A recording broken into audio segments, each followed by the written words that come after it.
This story starts with a genius who was exceptionally talented with a knife. The light would glint on the blade of his weapon and there was nothing that he could not cut through, nothing that would not yield to his blade. A blade so mastered that it could even slice cleanly through a droplet of water in a really cool fashion. The blade master worked so hard that his palms were covered in calluses, and after dropping out of high school, he spent 20 years in the knife business. He had become the best knife master in the country. In the present day, Table 3 calls for another course. It was coming up and more orders were made, one for special tuna platters for tables 5 and 7. The people cheered, saying that it looked delicious. They had heard that the chef there was really skilled with a knife, and they added the VIP course to table 4 and thanked each and every customer for dining with them. One of the customers noticed something going on in the kitchen at the back. Even the chefs paused when they noticed that something strange was happening. It was the masterful chef and he glared at the fish in front of him with a serious expression on his face. One of the other chefs informed him that his phone was ringing. The talented chef paused in surprise because his phone was supposed to be on vibrate. However, he was surprised to get a notification from a game that he had already deleted before. He wondered if his phone was broken, but he did not have long to ponder it before someone called him. They inform him that they have customers waiting. However, the customer is to be told that they do not have the course that they are looking for, and he clenches his fist. However, the customer stepped forward, telling him not to lie since it was obvious that the master chef was not telling the truth. In strode a sleazy-looking mafia boss with blonde hair and 2 bodyguards. Mr. Sleaze said that he had come because he thought that it was time for the talented chef to give him an answer. Sleaze said that he believed that he had given the MC more than enough time to think it over, and that for someone who handled the same things every day, this should not be too difficult for the guy. The mafia dude laughed and said that he must have been too ignorant. In situations like this, it was the one asking the favor who should make a gesture, and he snapped his fingers, presenting a suitcase of dollar bills, saying that he would make sure that the talented chef would not be disappointed. The mafia boss grinned, saying that he would pay him $3 billion as an advance payment, as long as the job was done properly. However, there was suddenly a lot of sharp slicing and a lot of quick and clean cuts were made. The MC had unleashed his knife and done a little bit of slicing. He then spoke to the obvious mafia boss, saying that this was a kitchen where cleanliness was their top priority, so someone as dirty as the mafia boss had no place there. With a stern look of disgust on his face, the talented chef asked the mafia boss to leave. His cleanly cut fish fell threateningly on the floor before the mafia goons. They were shocked, but Mr. Sleaze would not back down so easily. He laughed, saying such skills were expected of the sword master. The blonde mafia laughed that the guy was truly not someone who should be slicing fish in a place like that, so the boss asked him to hurry up and switch professions. However, the talented chef just grabbed his knife and the mafia goons panicked, scared he would fling it at them. They left, but Mr. Sleaze laughed that he would not give up that easily, and he swore to be back to be the bane of the MC's existence soon enough. Then, the mafia boss asked his goons to go with him and the other chefs nervously watched him leave. Everyone turned back to work after that incident and time passed. The sky began to darken as the business day came to an end. The chef said that an advance payment of $3 billion was amazing, and if it were him, he would have accepted the deal right away, so he had no idea why his gifted colleague had refused. The colleague in question took a happy puff of his cigarette and explained that he had spent his whole life slicing fish, and that he knew nothing about dealing with gangsters. The other chef pointed out that the mafia just wanted to use the talented chef's reputation as the sword master, and that surely they would not make him take someone's head off. The chef naively said that the mafia just needed his colleague to scare the people a little, take their money, and then buy a house or open a shop. The other chef insisted that his colleague deserved to live like a human too. However, the guy kept puffing at his cigarette and said that he would turn it down even if he got offered a fortune. The other chef then noticed that his colleague kept getting notifications and he asked what was going on and if he was dating someone. However, it turned out that it was just a game. The chef then asked if his colleague was still playing the game called Diaper Blessing. However, that game had not been played for ages. Suddenly, someone yelled out for Jubang and demanded where everyone had gone without cleaning everything up. The other chef groaned that their boss was here, so he would be leaving first. So, the guy kept smoking and admitted that honestly, after his family had gone bankrupt when he was a kid, all he did was work. He had also once considered what it would be like to live as a real human, and he had definitely been too focused on just moving forward. Finally, he groaned and fished his phone from his pocket, wondering why on earth his phone would not stop ringing, and that it was getting ridiculous. The MC wondered if he had reinstalled the app when he was drunk, and he even considered deleting it again. It had been so many years since the Demon King's invasion in the game, and the talented chef tapped on the notification on the screen by accident.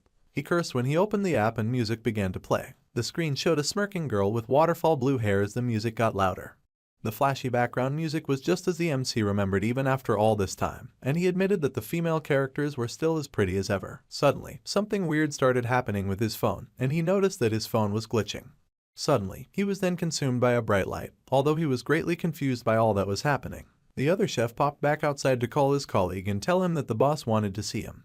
However, much to the chef's surprise, his colleague was nowhere to be found and all that remained was his glowing cell phone. The chef looked around and wondered just where his colleague had run off to. He wondered why his colleague had left his phone behind and he called out to him. Then he reached the conclusion that he had gone to the toilet.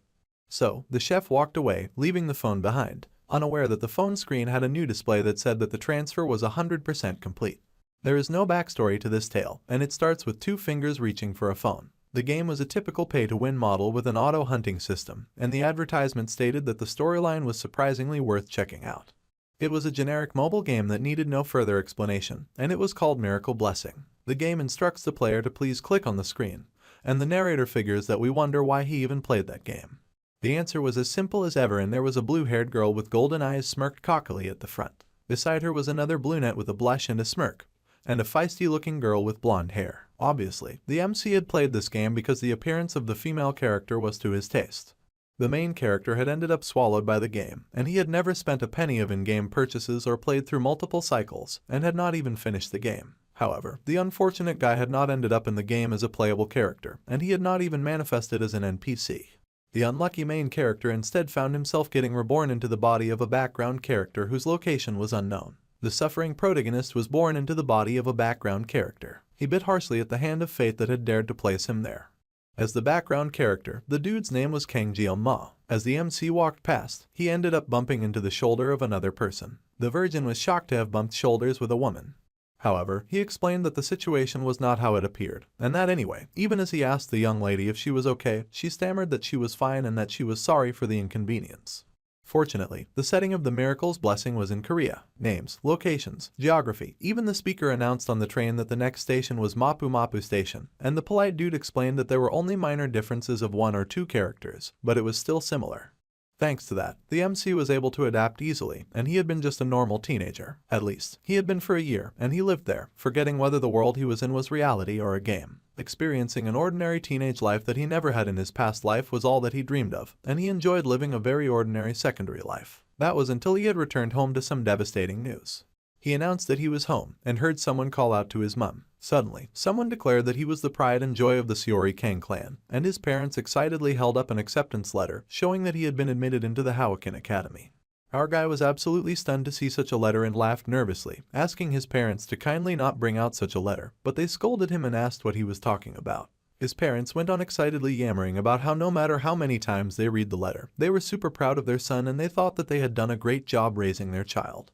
His parents went on to happily inform him that the entrance ceremony was the next day, and they asked if he had already packed up all the things that he needed. Stunned, the MC could only mumble that he would finish packing everything up soon, and his parents encouraged him to go immediately. That was it. His modest dream of living an ordinary life was completely destroyed by that one letter. The talented chef sighed in his chair and realized that it was tomorrow already. With everyone so excited, he could not go back to his normal life by rejecting that letter. There was sighing and then some pondering on how many times he had asked to leave.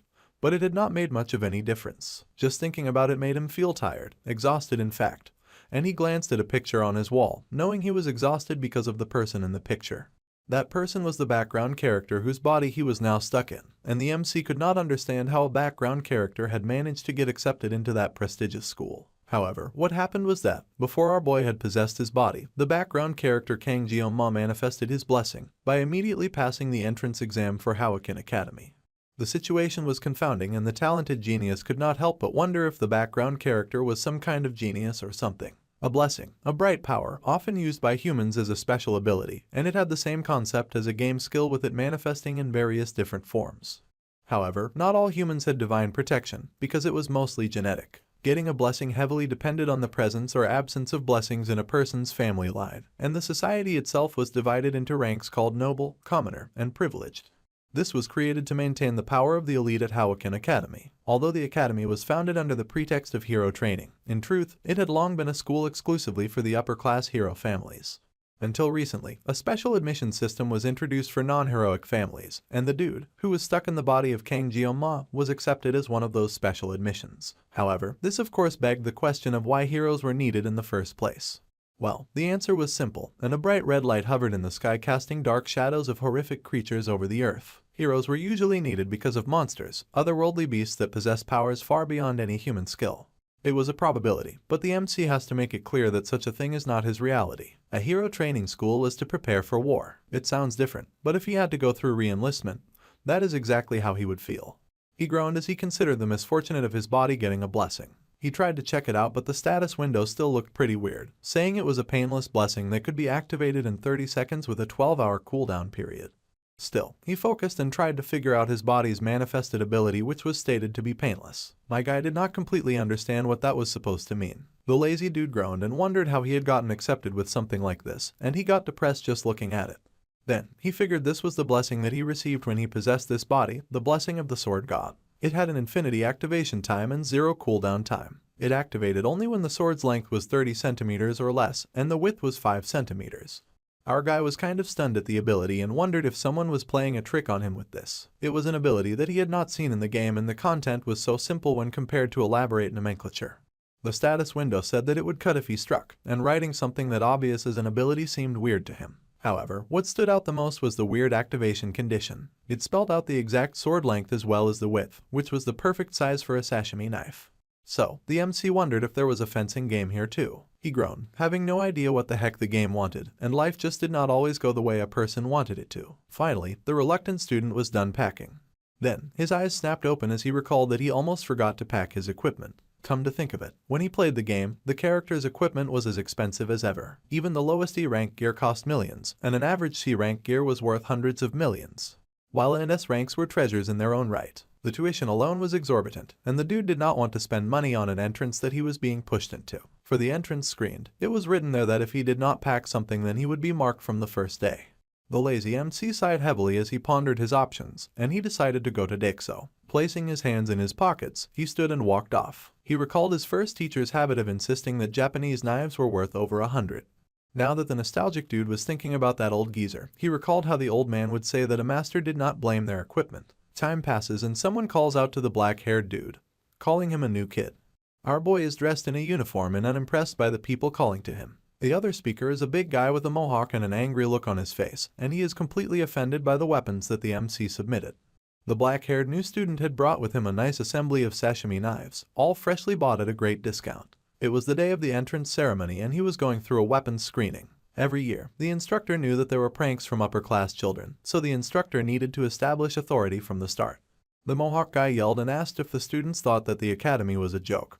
He yelled that it did not make any sense to use a kitchen knife as his equipment for the class placement test. However, the MC said with a serious face that this was his equipment.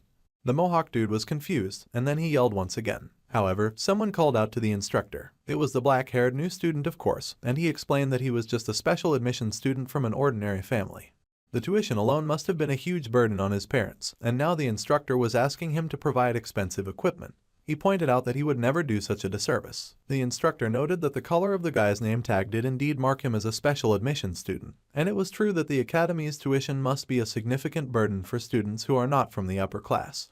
The instructor was shocked to think that someone affiliated with an institution meant to be a level playing field for education was using such prejudice to target a deeply devoted student. So, the 30% off was meant to convey that. Then the MC added that lastly, blaming the equipment was something only amateurs did, and the instructor was stunned. An expert did not blame their equipment, a really powerful quote. A pubescent teen was certainly not someone to be taken lightly, and this was exactly what he wanted, and it was as if the guy had reached the pinnacle of a field. The genius's words of wisdom and unyielding spirit was overwhelming and completely blinded the instructor, who looked at him in awe with tears in his eyes. To the instructor, the boy was the greatest of all time. The talented former chef then called out to the instructor, and the instructor agreed to allow the special admission student to use his sashimi knives. Our guy ignored them and happily thanked the instructor, and some hater purple-haired girl at the back cursed at the special admission student, and other students agreed, asking how someone like him had even gotten in. The snobby jerks even complained that he stunk. The instructor yelled at the rest of the students on the line and asked them to be quiet, and once the evaluation was over, the students were ordered to move. The MC was rather stunned at the tenacity of the instructor now fighting for him.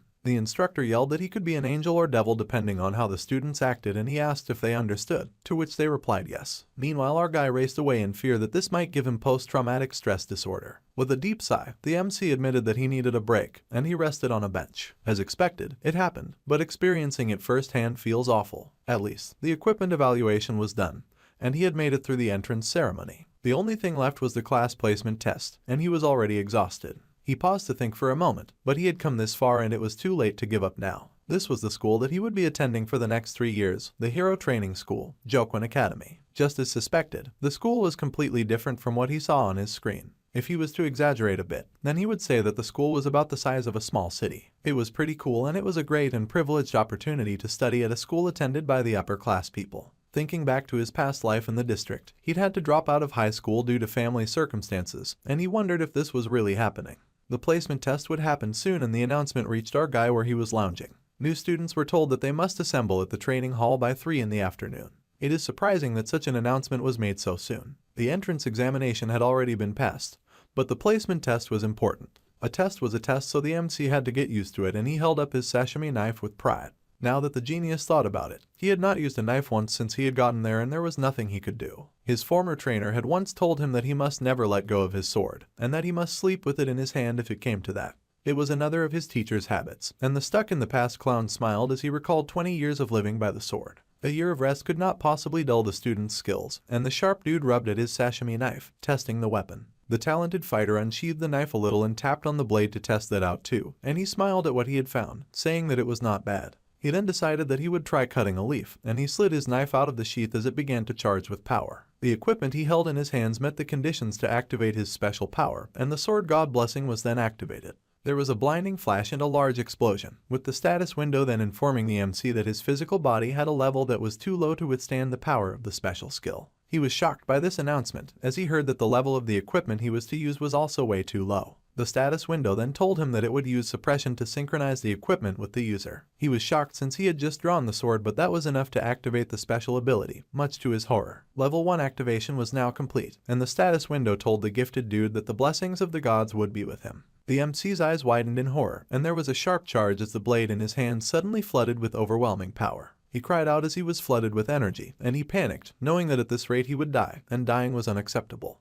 His eyes widened in panic as the charge of power flooded his body, and then there was a bright blinding golden light. Shattered images fell around the MC, who found himself transported to an odd domain of red lines and line spaces. The black-haired genius was so confused about the whole situation that he cursed, and he realized that he had no idea what had happened. The sashimi knife fell from his hands, and he stared out in front of him, dazed at the cracks that hovered around him. Suddenly, the vision dissipated and his eyes widened when he realized that he was back at the academy, safe and sound. The moment he let go of his sashimi sword, he returned to how things were before, and he wondered what was going on. He groaned and he rubbed at his head, finding the whole experience very painful. Finally, it was understood that his ability got activated.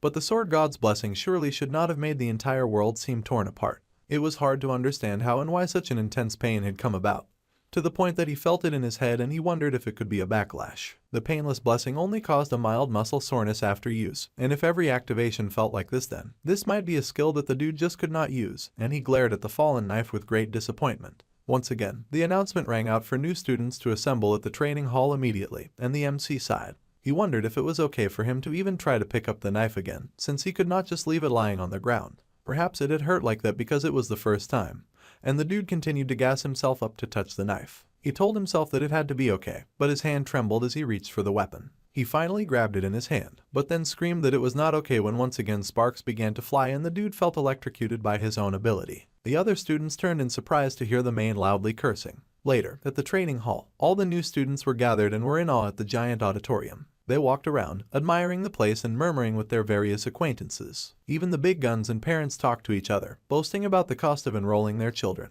Suddenly, the green-haired man with an ugly bob turned and was surprised to see someone who had made it through a difficult journey. That person was the Lord Sword Emperor, a tall and proud man with white hair, and he was the 7-star hero Sword Emperor, Siegfried von Nibelung. The Sword Emperor was the direct descendant of Aaron Nibelung, the apprentice of the legendary hero, Balor Håkon. The ugly green bob guy hailed the Sword Emperor as the strongest human, and the dude with a big white mustache suggested that they return to their seats. The Sword Emperor laughed to himself as the nobles walked away. Then his eyes opened as he felt a disturbance in the force, just for a green-haired lady with glasses and a smug smile to appear. She greeted the Sword Emperor and called him Sieg, saying that it had been a while since they had met. She was the 7-star hero sage, Media Poison, and she laughed, asking if it had already been half a century. The old man greeted her without even turning to face her. Sieg could not believe that Miss Poison had come dressed like she was the head of the academy, and he mocked that he had thought that turning 70 would be a great excuse for her to let herself go. However, she said that it was every woman's desire to remain beautiful until the very end. She smirked and said that all the Sword Emperor had to do was to say a word and then she would make him look 10 years younger with her blessing.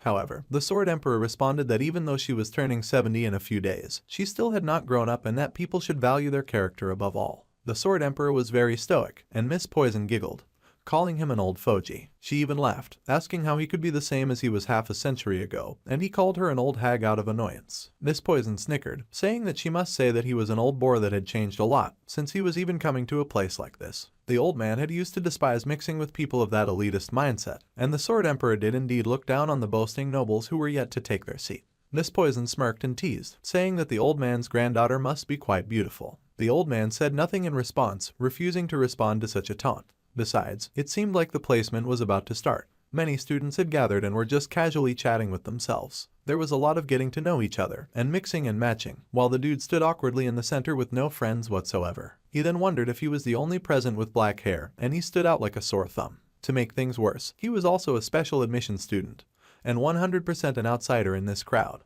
The MC still remembered how all the nobles had mocked and sneered when they heard he was on special admission back in the line. He wondered if this is what people meant when they said someone was of humble origins. He walked on through the crowd, unable to properly blend in as the people muttered around him. Suddenly, the sharp MC took interest in the person that everyone was looking at.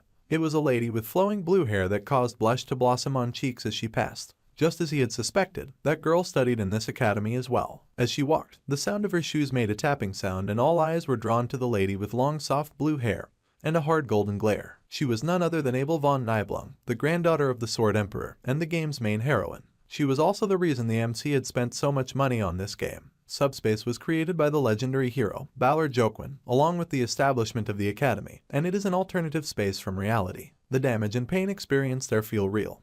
But the good news is that the damage sustained in subspace does not apply to reality. Since there was no intervention from reality, even murder could be overlooked if it happened in the subspace. The old Sword Emperor noted that they would be using a subspace battle royale, and Miss Poison agreed, saying that it was a tradition at their school. But this year they tried to apply the battle royale format a little differently than before. This time the new students were divided into groups of 10, and they were ranked based on who survived within the subspace the longest. It was a survival game, and there were no restrictions on armament. The Sword Emperor pointed out that if there were no restrictions, then it was like saying that the elites could have it all. However, Miss Poison asked him to not even mention that, as this was also a compromise as much as possible. Like it or not, the academy was funded primarily by the nobility's money, and she just went through a lot of trouble to introduce that system, and the old man asked Miss Poison what she was talking about. Of course, she meant the special admission. The MC dude blushed when he got to see his crush in real life, and he admitted to himself that she was incredibly pretty. Honestly, he had thought that the game was only two-dimensional, but now he could witness her beauty in real time. The guys around her were immediately trying to strike up a conversation with her, and if he did not know better, our guy would have joined those poor guys and would have also tried to talk to Miss Gorgeous. However, he had played the game to some extent, so he knew what they did not. Abel von Nibelung was a player of the Miracle's Blessing M. In other words, the protagonist of the game was connected to her. In the end, beautiful people would always have someone they match with, which was often other beautiful people. Furthermore, as a special admission student like him, he was not suited for this. The gloomy protagonist would rather avoid getting involved and ending up with a noisy school life. The goal, after all, was to stay safe, ordinary, and secure. His self-imposed motto for the future was to complete his studies smoothly, to obtain a regular job, and to lead a normal and very secure life. Suddenly, the negative Nancy protagonist paused when he saw a job opening for a hero. Of course, he sighed that it was a joke since he could not even use his power properly, and just using the knife gave him the creeps. His body trembled just thinking about it. The MC was going to leave the protection of the world for the main characters, while he was going to focus his energy on a few more comfortable jobs. Now, the rules for the 783rd class assignment test of Joquin Academy were going to get announced. Suddenly, it was announced that the test was about to start, and the announcer said that this year's assignment test would be a battle royale. Among the 10 cadets, the top rank was Star, and the second to third ranks were called Dragon. Rank 4 to 7 were called Wolves, and the ranks 8 to 10 were ranked under Ordinary. Based on these results, the students would be assigned to different classes, and scores were automatically calculated and there was no time limit. Our guy realized that the test was just like a game, and the goal was to finish it quickly without drawing attention as an ordinary student. The spiritual occurrence device was activated and the exam started immediately. The announcer wished the blessing of the hero to be with the students, and the main guy got serious as the transportation began. He told himself to avoid drawing his weapon as much as possible. Meanwhile, the 24th group's review had been completed and a few students threw up and groaned from the intensity of the battle that they had just faced. The first place was announced for that group and the 47th group's review was also complete. The first place and second place were announced as well. Come to think about it, Miss Poison turned to the Sword Emperor and pointed out that the new batch included the old man's granddaughter as well as the descendants of Chang Xiang and Jiao Gang. The results of the match were practically predetermined. However, the old man scolded her for saying that. However, the lady pointed out that 7 minutes and 14 seconds was incredibly fast. Abel was already making an amazing record even with just a C-class weapon. The high-level weapon claymore that Abel used demanded a fair review, and the lady laughed that the young kids were already acting like their elders. While it was not a record as great as her grandfather's, this was among the top 10 in the Academy's history. However, the old man said that it was only natural for a descendant of Nibelung, and since it seemed that the test was ending, it was time for the old man to take his leave. Since the other students were descended from pigs, Miss Poison then points out that there was just one batch left and she asks if the old man is leaving. The old man admitted that he was indeed leaving and he says that he will see her next time. The beautiful lady also wishes him farewell, saying that she will see him in the afterlife. Suddenly, they feel a very strong presence and both the Sword Emperor and Miss Poison stare in shock. Even the people in the arena cannot help but stare in confusion with their mouths open wide. They all stand around and stare, and Miss Poison quickly turns to her friend, asking the old man if he felt it too. Even the old man had to admit that it was ridiculous, and there was a murmuring among all the students at the center of the auditorium. The old man thought that there was no place near the president where he could feel the previous feeling, but he had definitely felt it earlier. The presence suddenly returned, just as strong and as sharp as it had been before, and both the old man and Miss Poison were stunned. Suddenly, a bright sharp light like a cut in the sky appeared, and they stared in shock. The two old powerful mentors were speechless at the sudden apparition, and a crack appeared in the sky, shattering the blue and giving way to a darkness littered with stars. Then something seemed to descend from above, crashing from up to down. The others gathered stared in shock at what had appeared, and they gaped and screamed as people landed on the ground face first with a huge bang. The people were shocked and murmured to themselves, asking if people had just fallen from the alternative dimension space. Then, there was a bright light in the sky and the old man glared at it as a bead of sweat formed on his face. Then, something descended from the light in the sky, and it shot down into the ground, landing with a bang where the fallen students lay. Miss Poison immediately called out for the medical team while the old man watched in silence. The beautiful lady ordered the medical team to check the vital signs of all the cadets who had just arrived. She yelled for them to hurry, and the sashimi knife that had impaled itself on the floor still glowed with power and magic. The fallen person's face was reflected in the sharp blade of the small knife. The outcome of the test was already decided. Someone screamed out and cursed, because unfortunately, there was a lot of fighting and strangling. By nothing but sheer bad luck, the MC had manifested in a place where students mercilessly beat each other down. Our guy had ended up caught in the middle of a death match. Quite unfortunately, he had landed near the evil twins, the Iron Family's Mao Jun and Mao Shun. One was big enough to clobber other people mercilessly and call them weak, while the other sadistically goaded his beaten opponents to try to fight back.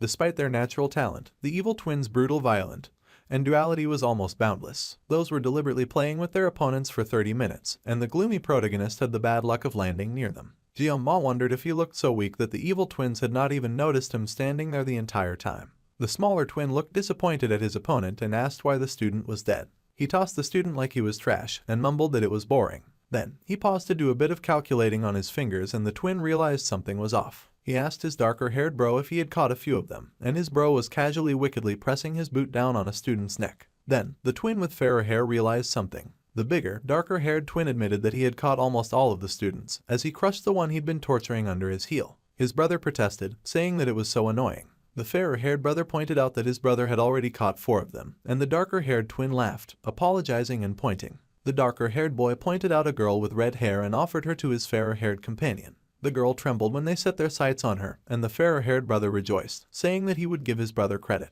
Jiao cursed, saying that he was the one who had been staying quietly in the corner since earlier, and it looked like their chosen victim was already panicking and had no will to fight. The fairer-haired brother began to approach the shivering girl, and he made an ugly face, mocking her. He grinned and said that she suited his taste, and he laughed wickedly as he wondered if the screams that escaped from her little lips would be to his liking. It was driving the fair-haired brother crazy just thinking about it, and the girl looked terrified. Even though the fair-haired twin was a sibling, the dark-haired twin laughed that his twin just looked like a pervert. The fair-haired twin then grinned disgustingly and asked the shaky redhead where he should start with tearing her apart. Unable to take it anymore, the MC called out to them, swearing and calling them fatherless jerks. The twins turned and he yelled, saying that even if they were in the other space, there was no reason to go that far, and that only psychopaths would do what those evil jerks wanted to do. Jiao ended up stepping in without thinking, even if it was the last thing that he wanted to do. The twins were surprised to see that there was another guy available, and the dark-haired twin noted that our guy was just a special student, a person with a low-class background.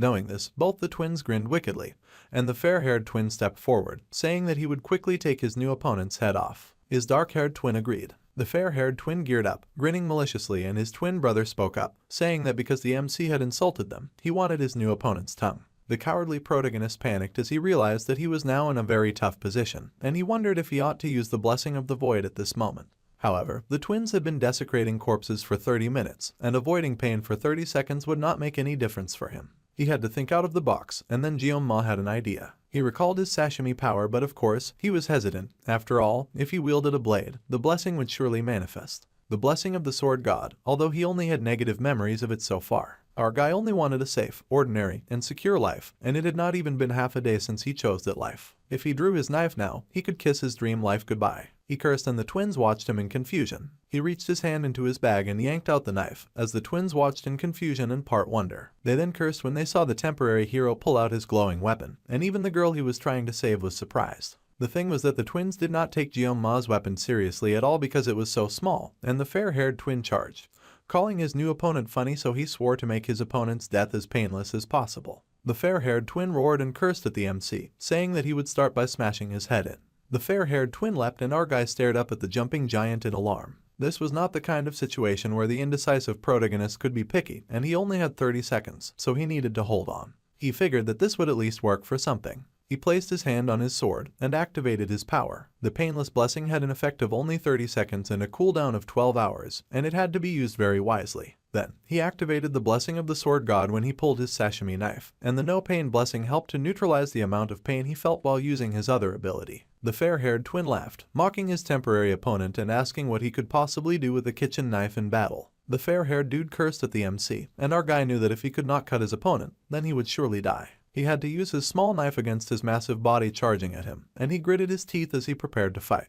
The black-haired dude braced himself, knowing that he fought not a fish but a human being. He had wondered before why gangsters always used sashimi knives in movies, and he wondered if sashimi knives could really cut people like fish. His old trainer had yelled at him and told him that this kind of thing only happened in movies, and that even if a god was to do it, cutting people with sashimi knives was impossible. His old trainer had told him that if he cut people with sashimi knives, then it would turn into something else. Then his eyes widened as his magic power activated and a bright light shone around him. The fair-haired twin was almost on top of him, and the big gross dude yelled at our guy and told him to die. However, his recharged opponent suddenly focused and sliced. He had used the god's protection. The fair-haired twin looked up in shock when he saw his hand fly away from his body. The counterattack of the Mao brothers was now with Jeonma, and the hand of the fair-haired twin dropped to the floor with a sickening thud. Once the president had been asked why gangsters ate sashimi, and the chef had barely managed to dodge a knife that had been thrown at him. The very sharp knife embedded itself in the wall, much to the chef's fear and horror as he realized that the president was utilizing it. Our dude's old trainer said that he had instructed him to call him master, and he asked the young nonchalant chef why he even cared about that. Jeonma's first mentor had been an ex-gangster, and he had hacked off one of his own wrists as a kind of atonement. To make people happy with a knife, the mentor had founded a sushi restaurant, and the mentor had demonstrated great capabilities. The gloomy protagonist pointed out how in movies, criminals were constantly flashing sashimi knives, and the MC wondered if it was like that in real life. The mentor said that someone who claimed to have survived by the sword should not ask such a question. The mentor then asked the black-haired dude to think about it, saying that if someone was stabbed with a wide kitchen knife, the skin would rapidly contract and it would be hard for the knife to come out easily. However, sashimi knives were thin and allowed a person to stab and withdraw several times. This was surprising and very informative information. Then Jeonma asked why his mentor had said stab and not slash when it was easy to slice a fish, so it should be easy to slice people. However, the mentor yelled and said that the fish were sliced since they were already lying down. Standing, a person could not even cut a loaf of bread in one go. The MC was still adamant and said that even after watching cartoons, a slash made everything go away, and he complained that his boss just lacked talent. The old ex-gangster pounded our dude's head in anger, saying that his old boss had been his mentor. The ex-gangster went on to say that even if the god of knives appeared, it would not work. However, the fair-haired twin stared in speechless shock as his arm disconnected from his body. The fair-haired boy gaped as his hand went flying away.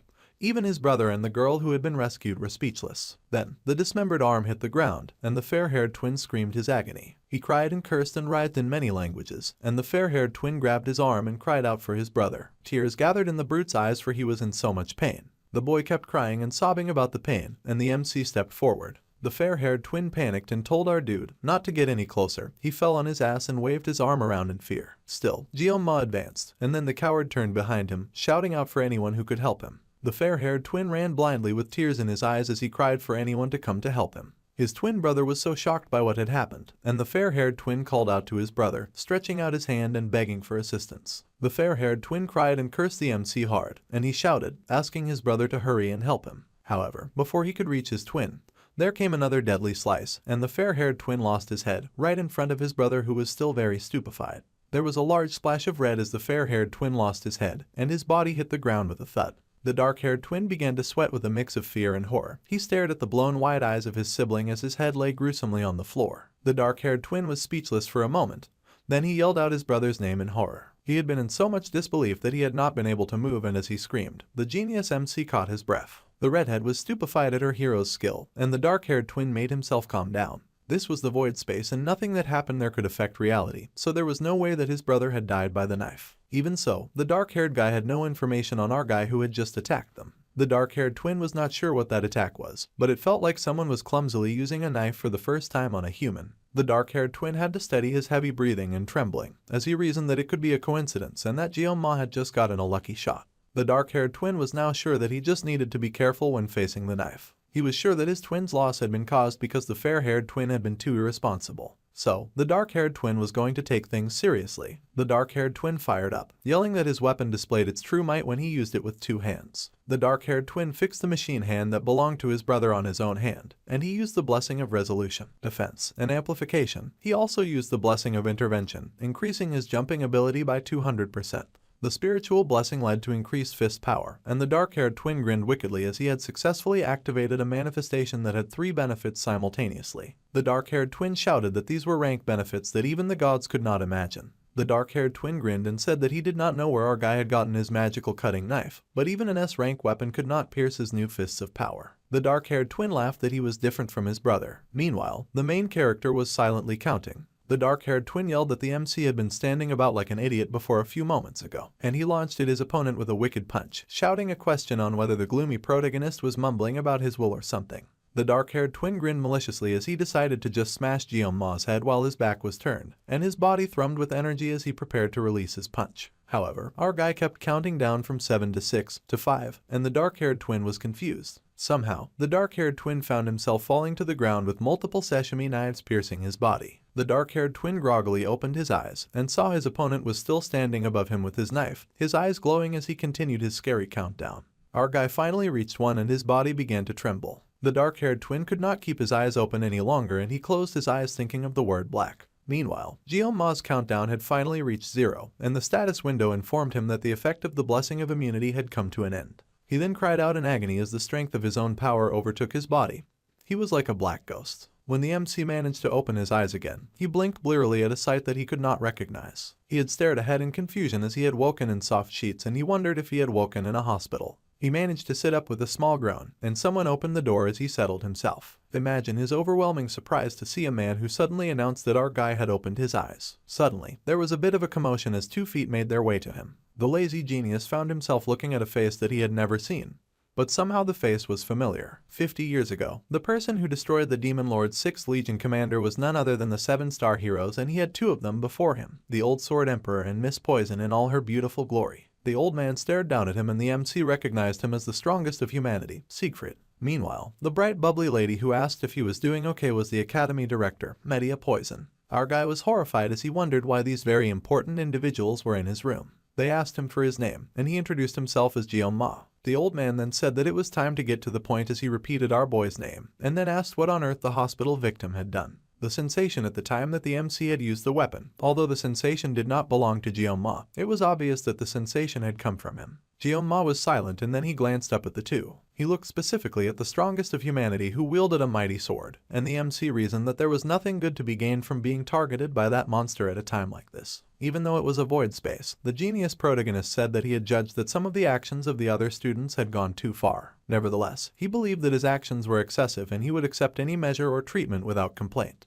The old man glared at him, but our guy stared right back. Then, the Academy Director sighed as she groaned at the old man, saying that he did not need to be so harsh with a small child. She smiled and said that even when Jeon-ma spoke like that, the Sword Emperor had cleaned out his clogged meridians while the student was unconscious. The Academy Director chuckled that with more age came more stubbornness, and she smirked, saying that he should at least look at her for her face's sake. The old man complained, saying that he had warned the academy director not to say anything like that, but she just squealed as she inappropriately cuddled a student, laughing that the old man was acting all shy. The sleepy genius was truly surprised to hear that the old man had helped him, and he wondered why. The academy director kept inappropriately fawning over our guy's body, thinking that it was no surprise that Jeonma's body was light as a feather, or rather, moist and heavy like a feather saturated in water. The academy director beamed and told the lazy dude that although he had been unconscious, they had reviewed the video of what transpired in the void dimension with the staff. The image of the genius made hurting himself just to defend an underprivileged female student was truly the lovely prince that the academy director had always dreamed of.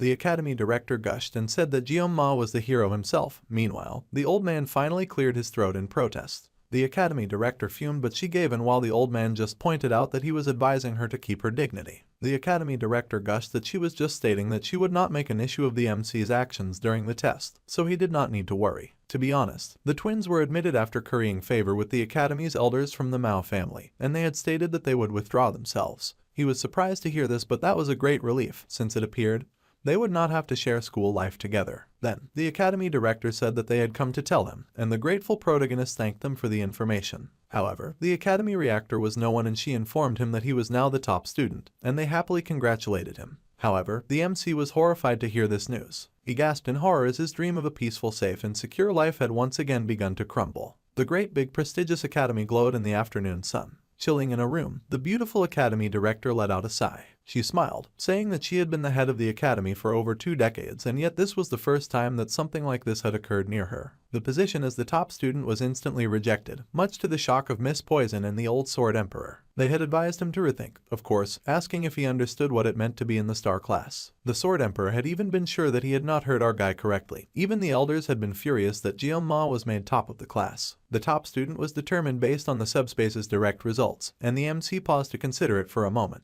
However, after a while, he confessed that he still did not want the position, much to the shock of the two once more. The old man was perplexed as the beautiful academy director kept trying to convince him otherwise. However, the academy director then called to the old man, snapping him out of his thoughts in the present time. The academy director asked the old man if he was upset that he had taken the top rank instead of his granddaughter when the old man had seen the video too. The old man laughed and said that was immature. There was nothing more immature than challenging the grading performed by the subspace imbued with the will of the founding hero. The academy had chosen our guy as the top pupil, and they simply just followed. The old man pondered the situation more and figured that if his skills had been outstanding, then this might have been comprehensive. If his physical abilities had been great, that would have been fine.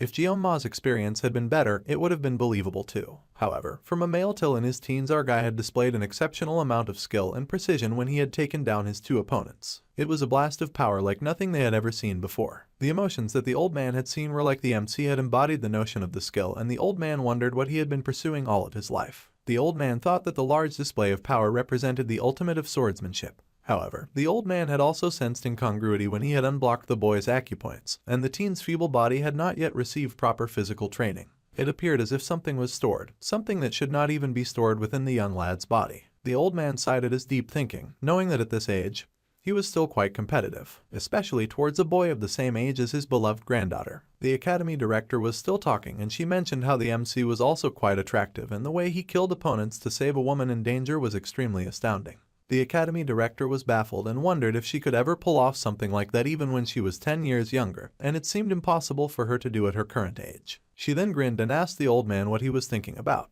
The old man was silent, and then he pondered on what college students nowadays named women like her. She was curious, and then she smiled and told him to go ahead and to open that fancy smart mouth of his. The academy director asked what people called ladies like her, and he said a cup down. A blush came to her face, and the old man began to speak some very dangerous sounding words that sounded like the word used to refer to a female dog. The academy director was furious, and the drink within the cup began to rumble. Meanwhile, our guy had climbed up some stairs to a building with brown walls and brown staircases. He saw the signboard for the wolf class, and he stared at the final compromise that he had managed to obtain. So, he would be in wolf class, even though the MC had expressed his desire to be in the tiger class. The headmaster had insisted that the top student could not be in the tiger class, and the lazy protagonist had argued that the top student should be able to be a tiger at a school that valued fairness. However, the director was not having it, and she explained that it was not permitted for the sleeping talent to be a tiger. In exchange, the academy director would keep the situation a secret, because she knew that if she sent the talented student to the tiger class, then the elders would cause even more of a fuss. The gloomy protagonist was confused, but the idea was to complete studies securely in a lower class rather than battling and straining a higher level class. He sighed as the wolf class still fell without the predicted range, and he planned on still living his peaceful life. However, when he walked into class, the door slammed loudly behind him and he was shocked to see the students all staring at him. They all stared with bored looks in their eyes, assessing Jeonma, who had just walked into class. Our guy had the special green badge on his chest, so they immediately identified him as a lower class student. Then, the other students in wolf class started laughing and mocking him. Unbothered, the MC walked further into class, noting that his classmates seemed to be ignoring him. He figured that was a relief, and if they were going to ignore him, then they could at least quit gazing at him. Since they were ignoring him, it appeared like the academy director had kept everything under control. Jeonma beamed, thinking that an outcast like him would surely have a tranquil life, so this was a positive thing, and he happily hummed to himself. Suddenly, he noticed something. He looked up to see a fidgeting girl nearby, and it was the redhead, thanking our guy for saving her regarding what previously happened in the battle against the twins. He stared at her in silence for a moment, and she stared back in silence as well. She then blushed and explained that this was regarding what had happened during the test, and our guy then recalled what she was talking about. He had wondered why she was using honorifics to address someone her age, but he told her that she did not need to thank him, and he smiled, saying that in such a scenario, anyone would have behaved in the same way. It appears the coincidental hero had ended up saving the redhead, and she told him again that she truly appreciated his help. The MC had however done that to save himself too, and now he felt like a hypocrite receiving her thanks. Come to think of it, Jeonma realized that he had yet to introduce himself, and he told her his name. Then the redhead happily introduced herself as Chloe. He smiled and said that it was nice to meet her and that he did not anticipate them being in the same class. She admitted that she had also not seen that coming and that it was good to meet him. Jeonma however wondered who Chloe was, as he could not remember her name from the game, and he had even played the mini-game.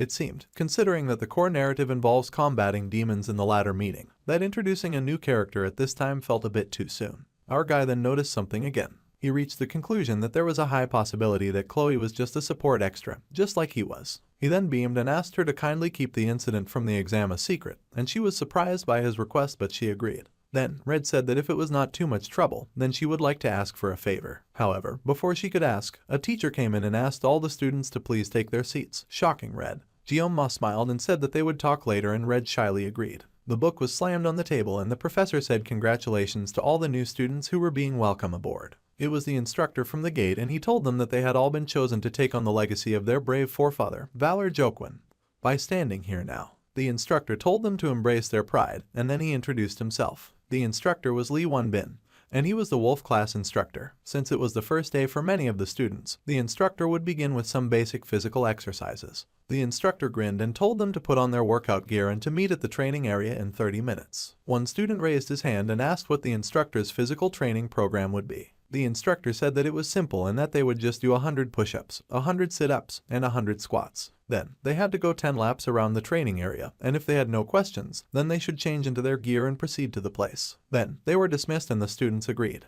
Our dude wondered if the exercise had been designed to make them bald, as this was more strenuous than he had expected. Then, the MC called out to the instructor, and the instructor asked how he could help the student. He was surprised that the instructor knew his name, and then he said that he was not feeling too good. The lazy protagonist needed to find any means to avoid such tedious training. The instructor hummed as he considered our dude's words. Then the instructor replied that with a superb student like him, this routine was unlikely to make him even break a sweat, and that the unfortunately talented protagonist should have gained instruction in the star class on his first day. The academy director had specifically instructed the wolf teacher to look out for her top star student, and that he had to attend classes from all the different levels. Jeonma was horrified to hear this news, of course, and he cursed internally, calling the academy director a wretched woman. He had told her to keep it a secret, but she had gone ahead to blab to the teacher. However, our guy was not the kind to give up easily, and he groaned, saying that on second thought, it felt like he needed to use the toilet immediately. Given that the MC was already feeling stiff, it was pretty coincidental that the teacher's instruction was so well timed. He laughed sheepishly, but the instructor responded that the noodle-limbed protagonist was direct and outstanding, as one should expect from a great student. The instructor expected to meet Jeonma at the training area, and there was no getting out of it after that. He ended up showing up at the training area, puffing and panting. The gloomy protagonist ran as he was instructed to, his feet working up some dust into the air. As the class ran, the instructor yelled out 1 and 2 after them. Some of the students could no longer feel their legs, and the instructor told them to hurry up and move it, and to go faster. Our guy ran behind everyone else, and he cried and groaned from exhaustion just trying to keep up. The instructor kept yelling at them to go faster, but the MC felt like at this pace he would surely die, and crawling like a snail behind him was the redhead girl he had saved, also puffing and panting.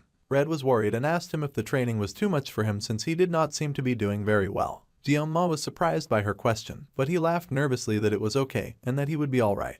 Then, Red asked the black-haired dude how many laps he had managed to complete. He admitted that he had covered about 5 laps, and he asked how many laps Red had completed since she seemed to be lagging. However, it turned out that Red was doing way better than expected as she was already on her 7th lap, and he was shocked to hear this. Red beamed and encouraged our guy, telling him not to give up and that he could accomplish anything as long as he kept pushing. She also encouraged him, telling him that he should do this. Then, she sped off ahead and the exhausted protagonist watched her go. He huffed and panted as he ran after her, cursing the test that put him in the wolf class. It was an evening at the prestigious academy and the building was bathed in the golden glow of the night sky. There were bottles strewn all over the floor inside of a room, and the bottles rolled idly, sweating water as they lay. Suddenly, someone slammed a bottle on the table, knocking off the other lazy bottles, and our guy groaned heavily, gasping that he was famished as he lay in his room. He had consumed so many bottles of water and their empty cans were lying around his room. It was already 1 week into the academy and Ma had already faced some unexpected problems. In the great hall where the students gathered, he had groaned that he was famished and crazy hungry. The starving protagonist had called out for the cafeteria to give him spicy pork rice and that he would take 1 serving.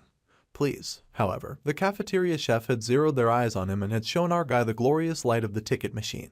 He was surprised to see one, and he realized that the meal was not free. Broken. The MC said that he would come back later, but for now, he was ordering 1 spicy pork rice in advance. However, his smile faded away as he realized something. Spicy pork rice was 50,000 in price. Now that Ma took a second look at the menu, he realized that a lot of the food started from 50,000 and above and there was not a single affordable option on the menu. The gloomy protagonist had landed in a rich people's school without rich people's funds. The poverty-stricken hero felt humbled by the huge wall of prices, unable to believe just how much a small bowl of food costs. A tear fell from his eyes as he stared at the board, and he consumed his last drop of bottled water. Then, he angrily tossed the bottle of water aside and cursed furiously. Ma could not get a single plate of food because the price of said food was way too outrageous, and he was so famished. It was daylight robbery to pay that much for 1 plate of food. He was almost out of living expenditures, and he should have accepted the money that his father had offered before leaving home. The emaciated protagonist had been surviving thus far on the cheapest water from the campus shop for days, and now he greatly missed the complimentary dinners they used to provide them.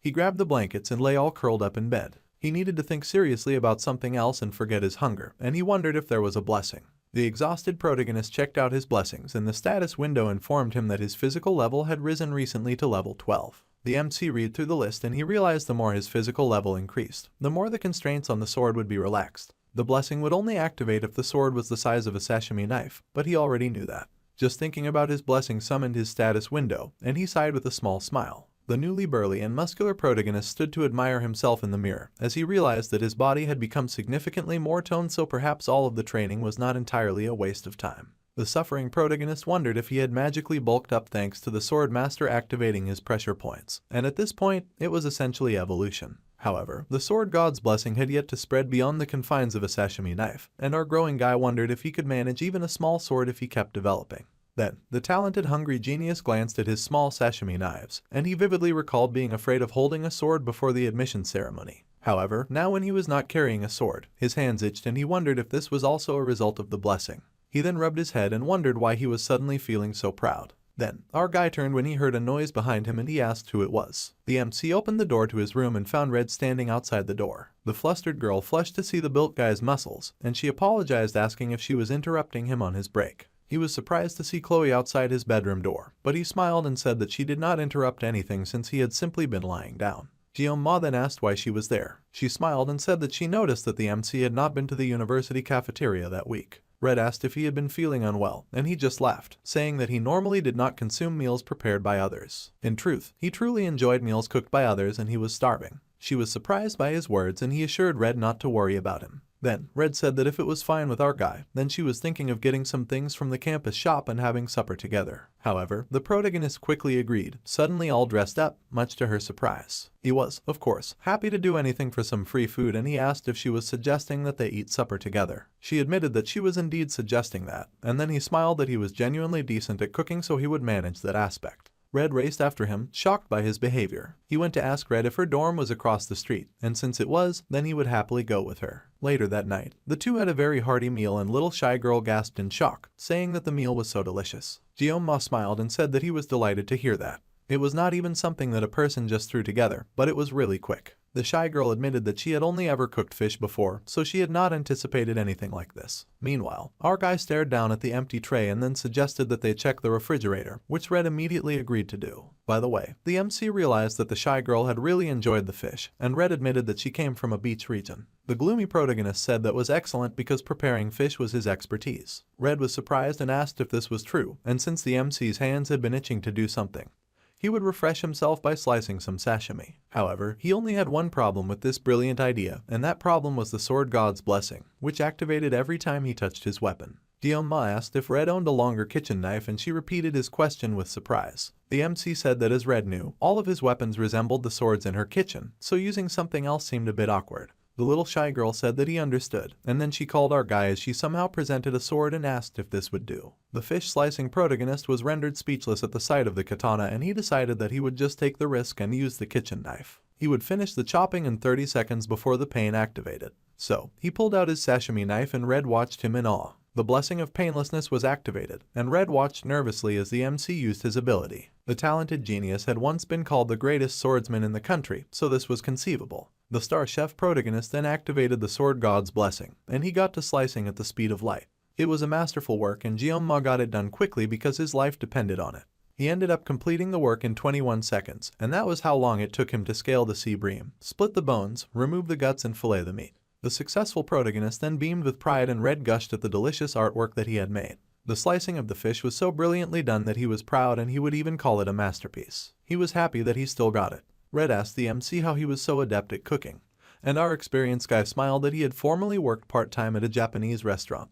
Red was surprised to hear that he worked part-time, and we had to pause as he recalled he was in another world, and she did not know what a part-time worker was. Red apologized for her ignorance, and the polite protagonist said that there was no need for her to apologize, and the poor protagonist figured it was because of the difference in social position. Anyway, he was nice and fed, and he was happy to hear that Red loved the lunch. It made him very pleased. The shy Red had beamed, and she was overjoyed that our guy had cooked. She offered to wash the dishes, and he said that he would leave it to her. He crossed his arms all smug as she did the dishes, and he was happy that he was full. Our satisfied guy looked out at the moon, and he smiled that it looked so stunning that he could not help but hum a tune. Suddenly, he heard a crash behind him, and Red yelled that she was sorry. He had been scared by the sudden noise. Then, there were more loud accidents followed by more loud apologizes from Red, and he laughed nervously as he realized that she had probably never had to clean dishes before. The MC had been able to do that when he had been her age in his past life. Suddenly, something caught his attention, and he noticed a book flipping on Red's desk. Our gloomy protagonist was curious and went a little closer, and he saw that it was a diary. The diary said that Red had received assistance from someone throughout the class placement test,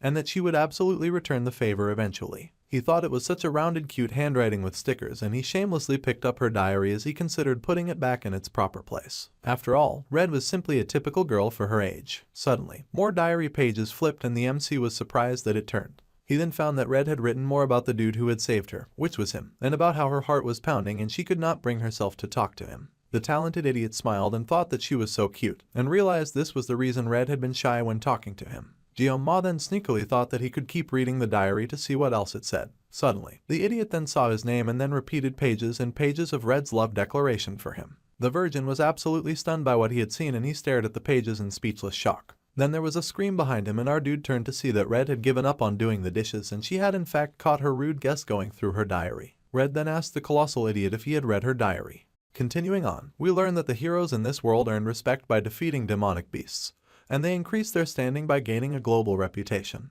However, within their stagnant ranks, certain factions abuse the weak in the name of authority. When the law is unable to punish them, one of the hero families takes the lead and prefers to work in the shadows. The family name is the Auditor of Sicily, Auditor da Sicilia. They were a family that maintained order and carried out assassinations, working in the shadows to help the light. Those born within the auditor family had mental retraining before reaching adolescence, and their emotions were restrained and they underwent severe training. Little Red was one of those tiny auditors, and she often stared as others were trained under a strict master.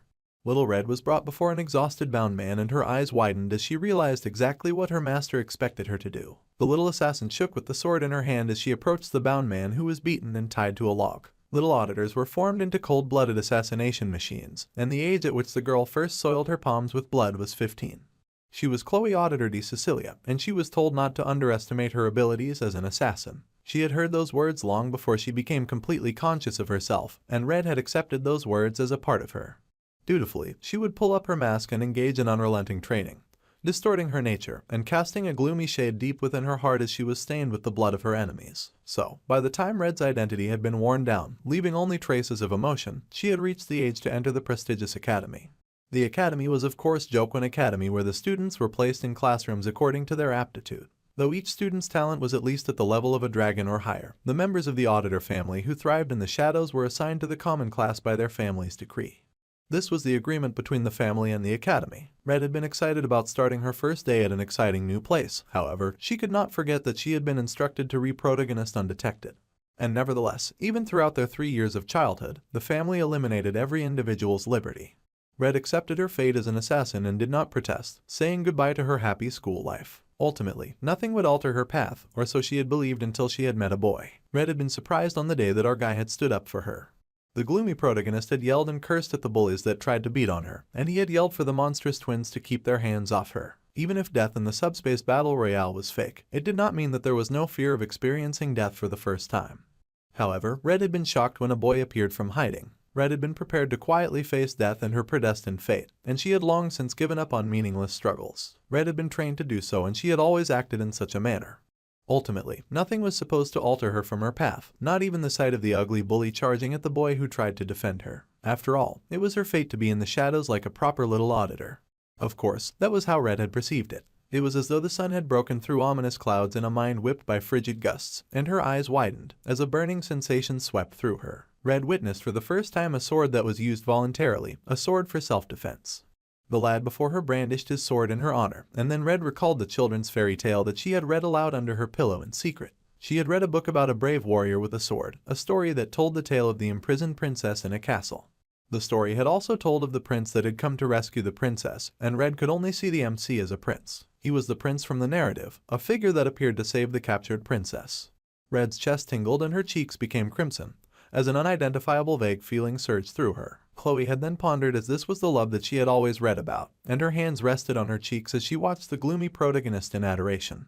In the present day, Jeon-ma was now looking very awkwardly at Red, not knowing how to respond to this very difficult situation that he had just found himself in. No matter how he looked at it, she had definitely seen him going through her diary and she was furious about it, with a dangerous aura surrounding her. The gloomy protagonist tried to nervously laugh it off. However, the awkward silence remained between the two of them and hung very heavily in the air. The idiot then knew that he had completely messed up and that he was in big trouble. Our guy panicked and wondered why everything went so wrong so fast. They had been having a great time just earlier, and the gloomy protagonist wondered if that had been the first time that he had taken the pure sentiment of a teenage girl. He then wondered if it was perhaps from the moment that he had foolishly followed her about because she was feeding him. The MC gulped and then he tried to play it casually, saying that the moon was very lovely that night. He continued to talk about how she had made him the tastiest supper that he had eaten in a long time that night. Then, Jeon-ma happily said that he would see her tomorrow and that he was heading out now, as if he would have a tomorrow. Then, Red suddenly asked the gloomy protagonist if he had seen it. He decided to play dumb and asked what she meant by her question. However, she took off her soapy gloves and asked again if he had seen that. He then glanced at the table and noticed something else on the table. Then, the MC laughed and asked if Red was talking about the reference book. He went on talking about how she had put so much effort into studying, but she darkly corrected him, saying that she meant the diary. Jeon-ma wondered if the girl had eyes on the back of her head because how had she seen him checking it out. Now, Red was even abandoning the formal speech in favor of a more relaxed one. He was internally panicking. Red now appeared to be an entirely different person, and the gloomy protagonist quickly said that he did not see it. Red asked if he truly had not seen it and our idiot insisted that he really had not seen it. The girl told him not to tell lies and he caved, finally admitting to having seen it. She fell silent and he fell silent as well, honestly was not the best policy. Then, the gloomy protagonist became alarmed when he saw Red slowly begin to unsheath her katana, and he was very alarmed. He had no idea why the heck she was suddenly pulling out her weapon, and he was not digging the surprise attack. Our guy tried to look for an escape route, but it was difficult considering his location. He was on the 4th floor, so he would definitely shatter his body if he jumped from the window. There was only one way out, which was the door, but Red just happened to be blocking his path. Now, the MC had a problem, and he was stuck in there for sure. He then heard Red ask what he was talking about since he had been mumbling to himself, and a chill went through him as she scraped the tip of her blade against the ground. Red walked menacingly towards Jeon-ma, who watched her approach with a shiver as he realized that she was really coming for him. The idiot protagonist tried to gaslight himself, saying that perhaps the girl was not feeling very well, which was why she had suddenly turned menacing. The gloomy protagonist had some knowledge about how to handle this type of situation. He recognized the unmoving pupils and the eyes tinted a dark crimson. Yes, our idiot was very certain now that what he was up against was a yandere girl. It made sense considering her sudden shift from a bubbly and puppy-like personality to a suddenly fierce tone and attitude. He was shocked to encounter someone with a dual personality this early into the game. Managing the yandere characteristic alone was difficult enough, but adding dual personality disorder to the mix made things even worse. It appeared that the change in personality was brought on by opening the diary. Our guy noted that this situation could be very harmful, and he was sure that she would pursue him till the day that he passed away. In order to secure his safety in the future, he had to take the initiative immediately. However, the aura in the room was even more intense than the Mao brothers, and it was downright wicked. Gosh, living in the academy was way more difficult than he ever expected it to be. First, he had to make his way out of this predicament, and he had little time because the danger was approaching menacingly on her home turf. Jeon-ma then began to consider the situation, thanks to how quickly they had cut the fish and how fast they had eaten. He had only 9 seconds left on his no-pain ability. The sashimi knife was still in his room, but the kitchen knife that he had used earlier was still lying on the counter. However, if he went that way, Red would intercept him, and there was no way that he would not lose arms or legs from that kind of encounter. Red's eyes were honed to kill, and she got ready to slice, alarming the gloomy protagonist, who knew that he had to act immediately. He bumped into a desk in his attempt to dodge, and then our guy noticed a salvation on the desk in the form of a temporary weapon that could serve as his tool. It was a knife cutter. Red charged at him with her sword swinging and guns blazing, and he noted that she was definitely coming. The gloomy protagonist seized the knife cutter, cursing because he would have preferred to resolve this through conversation. However, he no longer had the luxury of that option anymore, and the idiot protagonist cursed as he pulled the very short weapon. The status window opened, informing Jeon-ma that it was exerting resourcefulness, which raised mental resilience, and that words and actions temporarily gained intimidation, and that it was initiating adjustment to suit the user with restraint. The blessing of the Sword of God was then activated, and the protagonist sliced with the small box cutter. As the MC prepared to battle, the same wish came up that the blessing of the Sword God be with him as he battled. The gloomy protagonist braced himself to meet the stone-cold yandere assassin, and Red's eyes widened as she approached our guy, who faced her with a very small weapon in his hand. He called out to her, saying that she had somewhat long hair, and Red's eyes widened. He said menacingly that he would chop it up for her, and he slid forward, cutting beautifully in very well executed and precise strikes. Red found herself waking in a bed, feeling all groggy as she regained consciousness. The little assassin managed to raise herself from the bed with a gentle hand on her head as she groaned and pondered on what had happened. Red looked around, wondering where our guy had gone, and she called out to him, acting all sheepish and shy. The last that Red recalled was him looking out the window while washing the dishes, and she remembered sneaking a look at his form and blushing about it. Then, she gasped and swept the sheets away as she recalled her katana. Naturally, she had to find that immediately, and she glanced at the blade propped up by her bedside desk. Red was surprised but very relieved to find that her sword was still in place, as she had often lost consciousness whenever she held a katana, so this was normal. Suddenly, Red heard the voice of her grandfather in her head, telling her that she had done a good job. Then Chloe panicked internally as she tried to recall what had happened and why she was recalling such a thing.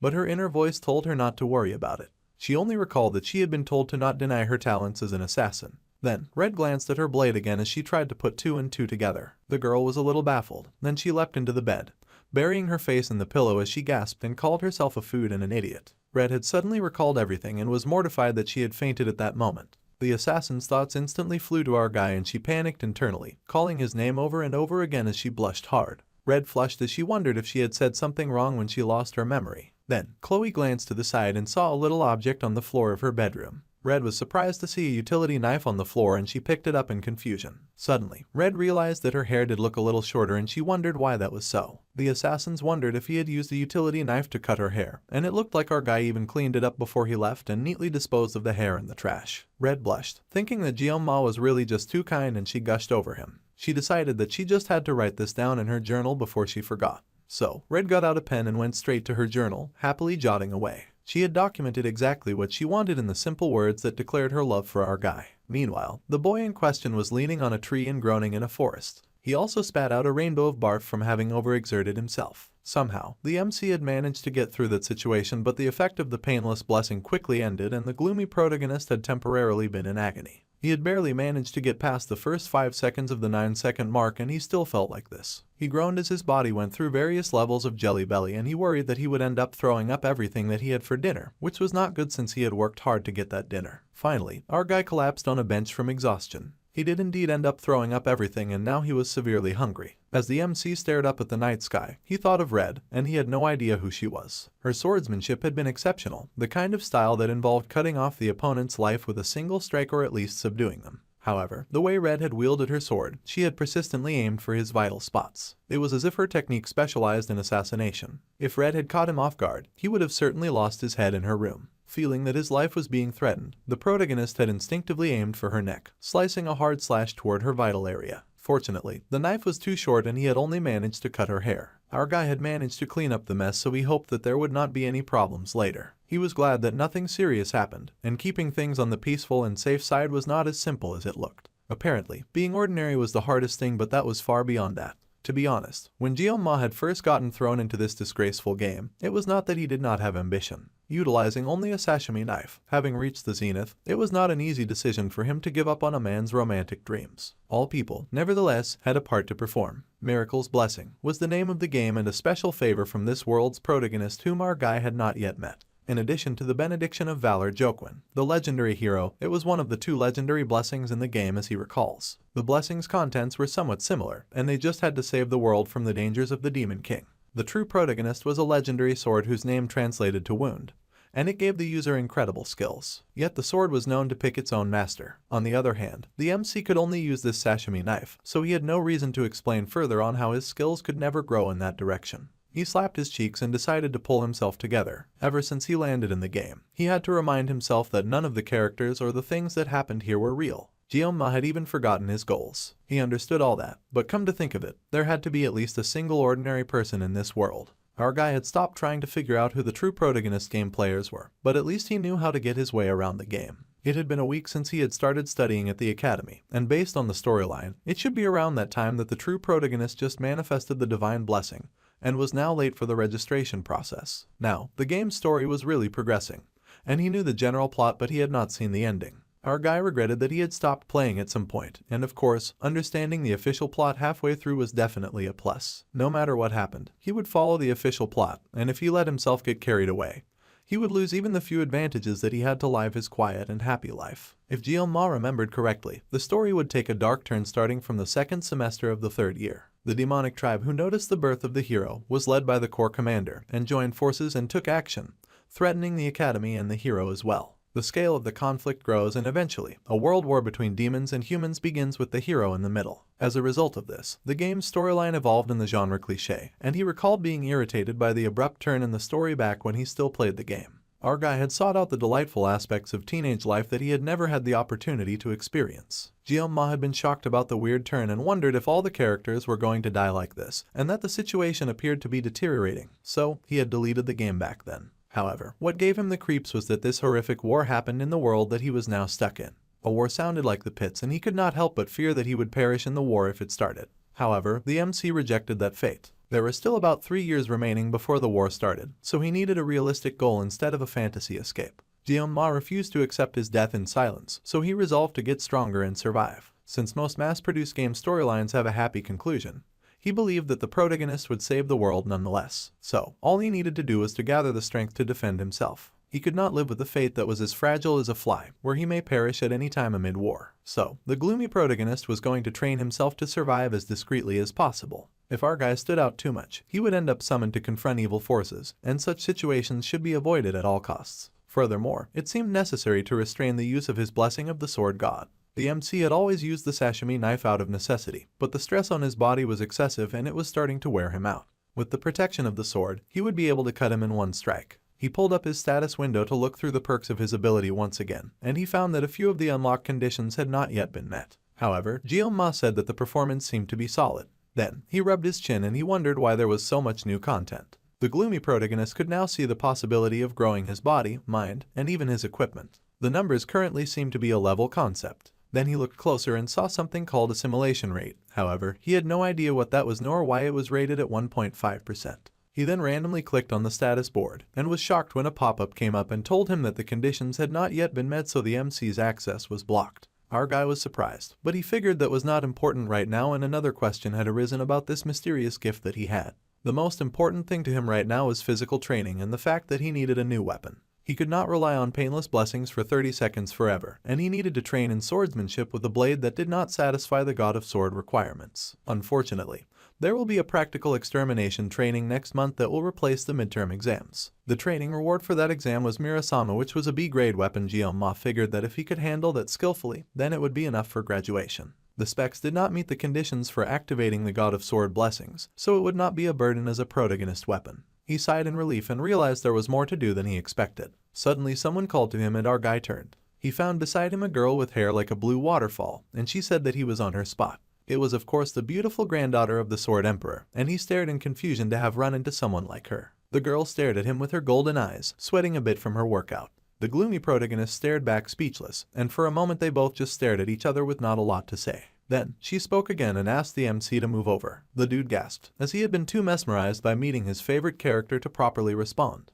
Our guy was shocked to see Abel, and he thought it was all rather unbelievable. He had not meant to stare at her like that, and Waterfall Locks informed him that he did not have to go anywhere, and she just wanted him to move over a little. Ma was silent but compliant. Then he wondered what she meant by calling the place her spot when he was sitting on a public bench, and he wondered if this was a class hierarchy thing. He groaned internally and decided to avoid any connection with the heroine or now. However, she adjusted her sweaty clothes and his pervy eyes could not look away from her as she got comfortable. A blush filled his face as the MC thought that the heroine's appeal appeared to have captivated his attention. He thought that she was so pretty, and she beamed that she had found the finest place to watch the stars. Our guy had been struck by Waterfall Locks suddenly speaking, but at least he now understood what she meant by saying her spot. He glanced over at the girl who was only focused on the beautiful stars in the night sky. Ma wondered if Abel was the granddaughter of the legendary swordsman that he knew. Even the handsome protagonist had started off as a rough guy. Then, Waterfall Locks suddenly asked the MC if his weapon was a sword. He was surprised and asked her how she knew. The genius noble explained that her grandfather had told her that swordsmen had varied expressions in their eyes.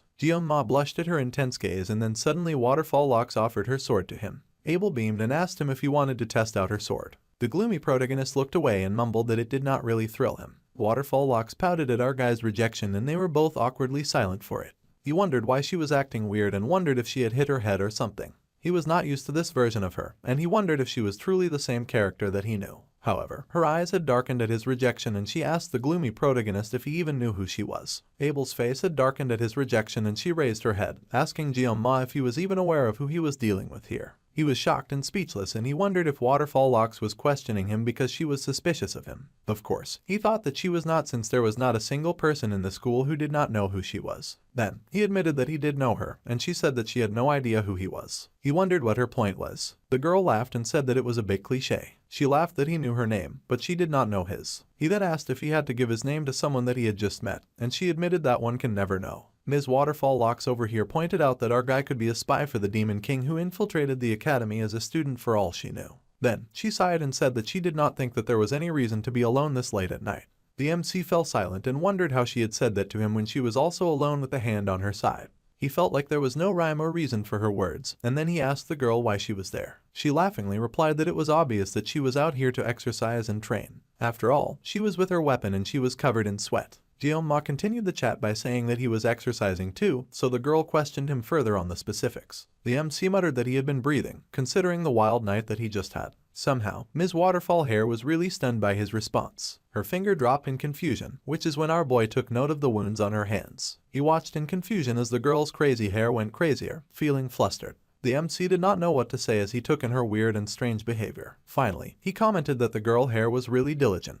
The girl replied to that. She was diligent, but that people did not know what it meant to bear the blood of the Nibelung family. You see, the weight of her grandfather's shadow followed her everywhere. She had to be perfect at all times, and even a sliver of weakness would be jumped on by others. She mentioned how she was not the top student of the year, and that everyone knew it. To be honest, it was the first time that she had lost to someone, and Ma remained speechless because the conversation had entered a dangerous territory. Waterfall then asked if our guy knew, and she smiled with a happy blush on her face, saying that on one hand, she was very relieved. He still said nothing as he looked like he was stuck in a very awkward conversation. The girl went on to say that on one hand, she was very curious about who it was that had defeated her. She wanted to know who they were. The MC was getting more and more terrified the more this conversation went on. Then, she added that it was her desire to crush the top student the next time, and he nearly passed out from the fear that quickly flooded his soul. Our guy spat really hard to mask his shock from the alarm her words filled him with. He nervously asked the girl if she really had to go that far, and she insisted that it was a matter of pride for her to take such an action. She had begged her grandfather for details, and he had said that the top student was not even one from her class. Of course, the girl was offended, and as if that information was not enough, the top student had the nerve to skip the oath. At first, she refused to live in second place to that. But then she calmed down and said that she was sharing this with someone she didn't even know. He also asked why she was even telling him all this, and the girl cocked her head as she thought about it. She then pouted that it was because Jeon-ma seemed weak. Well, I don't really need to elaborate that my guy was offended by her words. Waterfall Hair happily went on to say that to be firm with the strong and merciful to the weak was her family motto, and all of her classmates were good at what they did, so she did not have any friends since she had to be firm with them. He could not believe this girl, and he realized this was why the main heroine had been so distant. The girl stretched and said with a satisfied smile that she was going to turn in for the night. The MC bid his farewell, and then the girl paused as she considered something. Suddenly she yelled that he had not told her his name, and my guy mumbled that he did not want to do such a thing, which the girl didn't like at all. Later in class, all the students were gathered at their desks and ready to study. His life at the academy was a lot calmer than he thought it would be. Chloe quickly befriended others and blended into class as he worked hard to ignore her. Meanwhile, he was busy avoiding eye contact and avoiding ever running into her. In the instance where he did meet eyes with the Sky Assassins, the ice gaze of her new friends helped to discourage him as they laughed at him being a special admissions student. Our guy couldn't care less about their dismissive looks just because of his background, and he ignored them too. Also, he was not the only special kid in the wolf class, and there were not many of them, but most of them were reluctant to interact with one another, and he guessed it was from feeling entitled.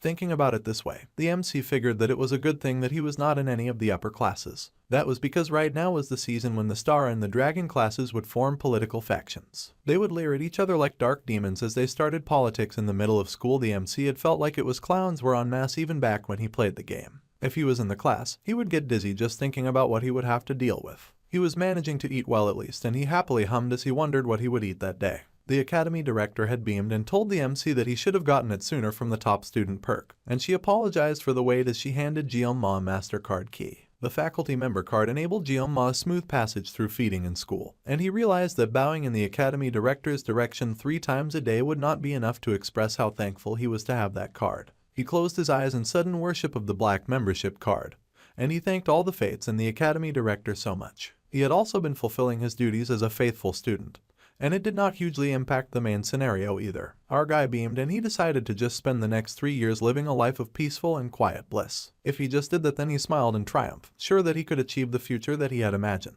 700 years ago, after the first human-demon war, the hero Jaquin Baylor, who felt the need to cultivate the next generation of heroes, established the academy with his 7 disciples. The teacher explained that this story would also be on their exam, so they had to take care in familiarizing themselves with the information. Jeon-ma knew the basic story more or less, so he was not really paying attention. He knew about the founding hero, Jaquin Baylor, and for 20 years, the hero had fought against the commander of the First Corps, and against the commander of the First Army, as well as against the Demon King's right hand called Lycan. The hero had fought with such tenacity and strength, and he had emerged victorious in that mighty battle. However, a bright light had shone, and crashed into the earth, casting a huge glow upon the world. In that tense battle, Jaquin had lost an arm and could no longer participate in battle. The whole place had been filled with screams. It had been a war that was soaked in blood, with no clear victor. Fortunately, the humans and the demons reached a truce in the midst of the first human-demon war, and the hero Jaquin established the Jaquin Academy to nurture future generations. So it was that the first human-demon war led to the establishment of the non-aggression treaty between the two parties, leading the next 700 years into an era of peace. There were whispers around the class about if there would be a war in their generation.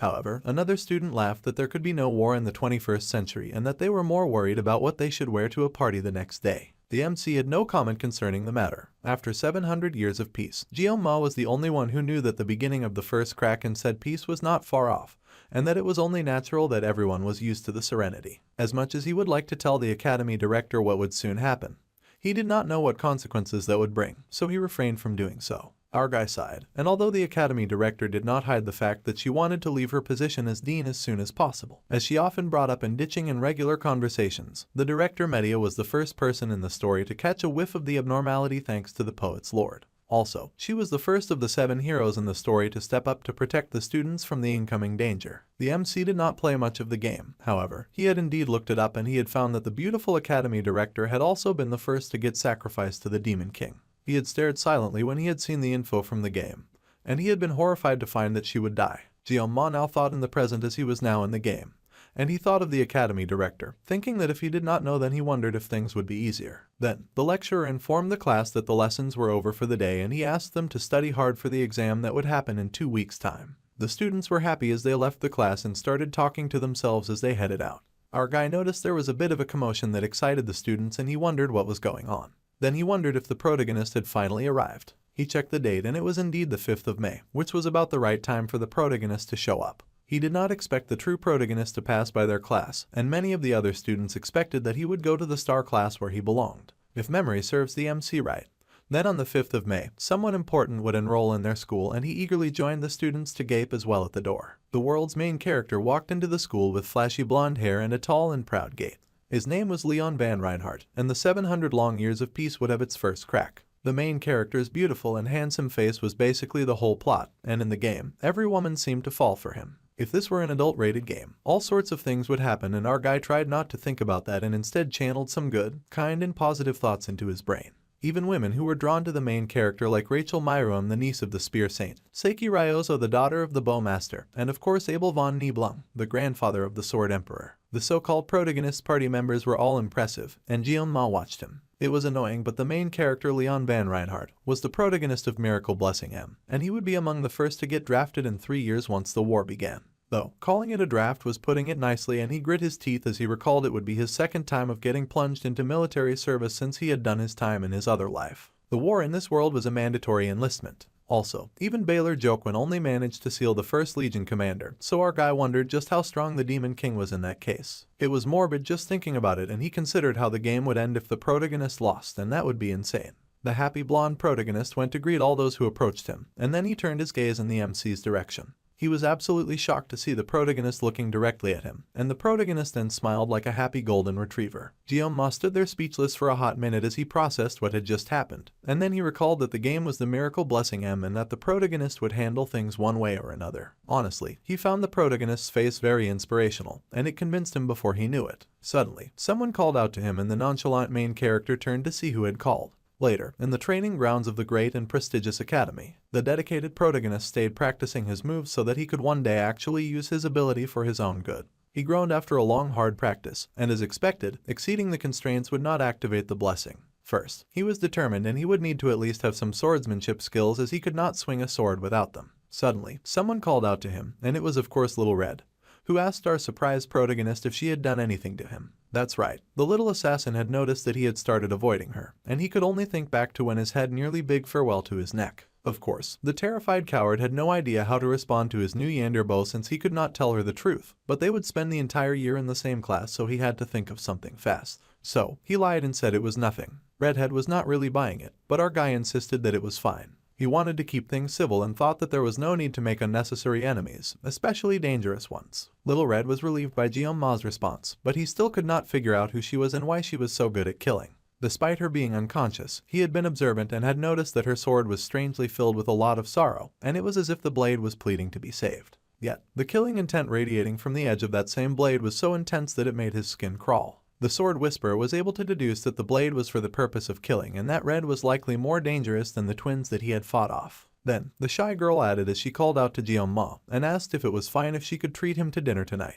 Our guy was of course rather skeptical about it considering how the last dinner had ended. However, the shy assassin insisted that she really wanted to treat him, and even if she was not as good at cooking, she still wanted to try. Of course, the wary main character could not jump into a decision as he could still clearly visualize the moment that she had unsheathed her sword to take his head. However, Little Shy was not about to give up so fast and she hit him with the irresistible power of puppy dog eyes. Red's eyes made it really difficult for the black-haired MC to say no, and he would feel bad for refusing, even if accepting her offer could end with him waking up in the fridge the next morning. However, the sudden optimist figured out a way he could do this, and then he decided that instead, he would ask the little assassin for a favor. She was surprised and Jeonma went on, saying that she was the only one that could ask. This of course made Red feel very special and a blush appeared on her cheeks when she felt like the only one. Happily, she asked what he wanted. The smart guy then laughed and asked her to kindly teach him some swordsmanship. He needed an instructor anyway, and she just happened to have a sword, and she was pretty good at using it. After all, Chloe was insanely strong. It seemed a pretty good excuse to the MC, and he had been watching tutorials on how to handle Yandere types before bed ever since that day.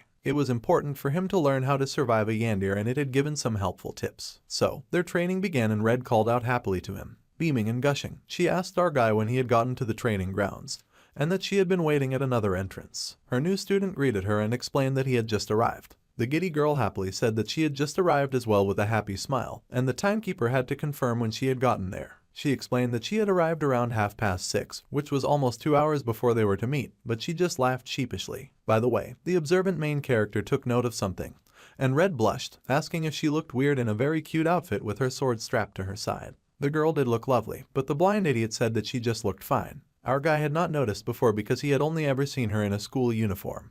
But in her crop, he could see that the redhead had very solid stomach muscles. Now, he could see why she was so strong. Regardless of all that, the virgin admitted that he found her rather cute, and now he has the rare chance. So, he handed her a wooden sword, and she was surprised that they would not use real murder weapons for practice. It was not like Jianma wanted to get his head chopped off by a Yandere, so he pretended that he had not hurt her well. The coward had no intention of fighting with his life on the line, and he explained that it was just a training session, so of course they would not be using real swords. Besides, they needed to use wooden swords to avoid getting hurt. Then, Red laughed all girlishly as this had somehow not occurred to her at all. The girl giggled that our guy was so nice and he had to act like he was not terrified at her malicious expression. Then, Red focused as she tested out the weight of the weapon that she now wielded, and then she swung it around easily with one hand, looking so unbothered.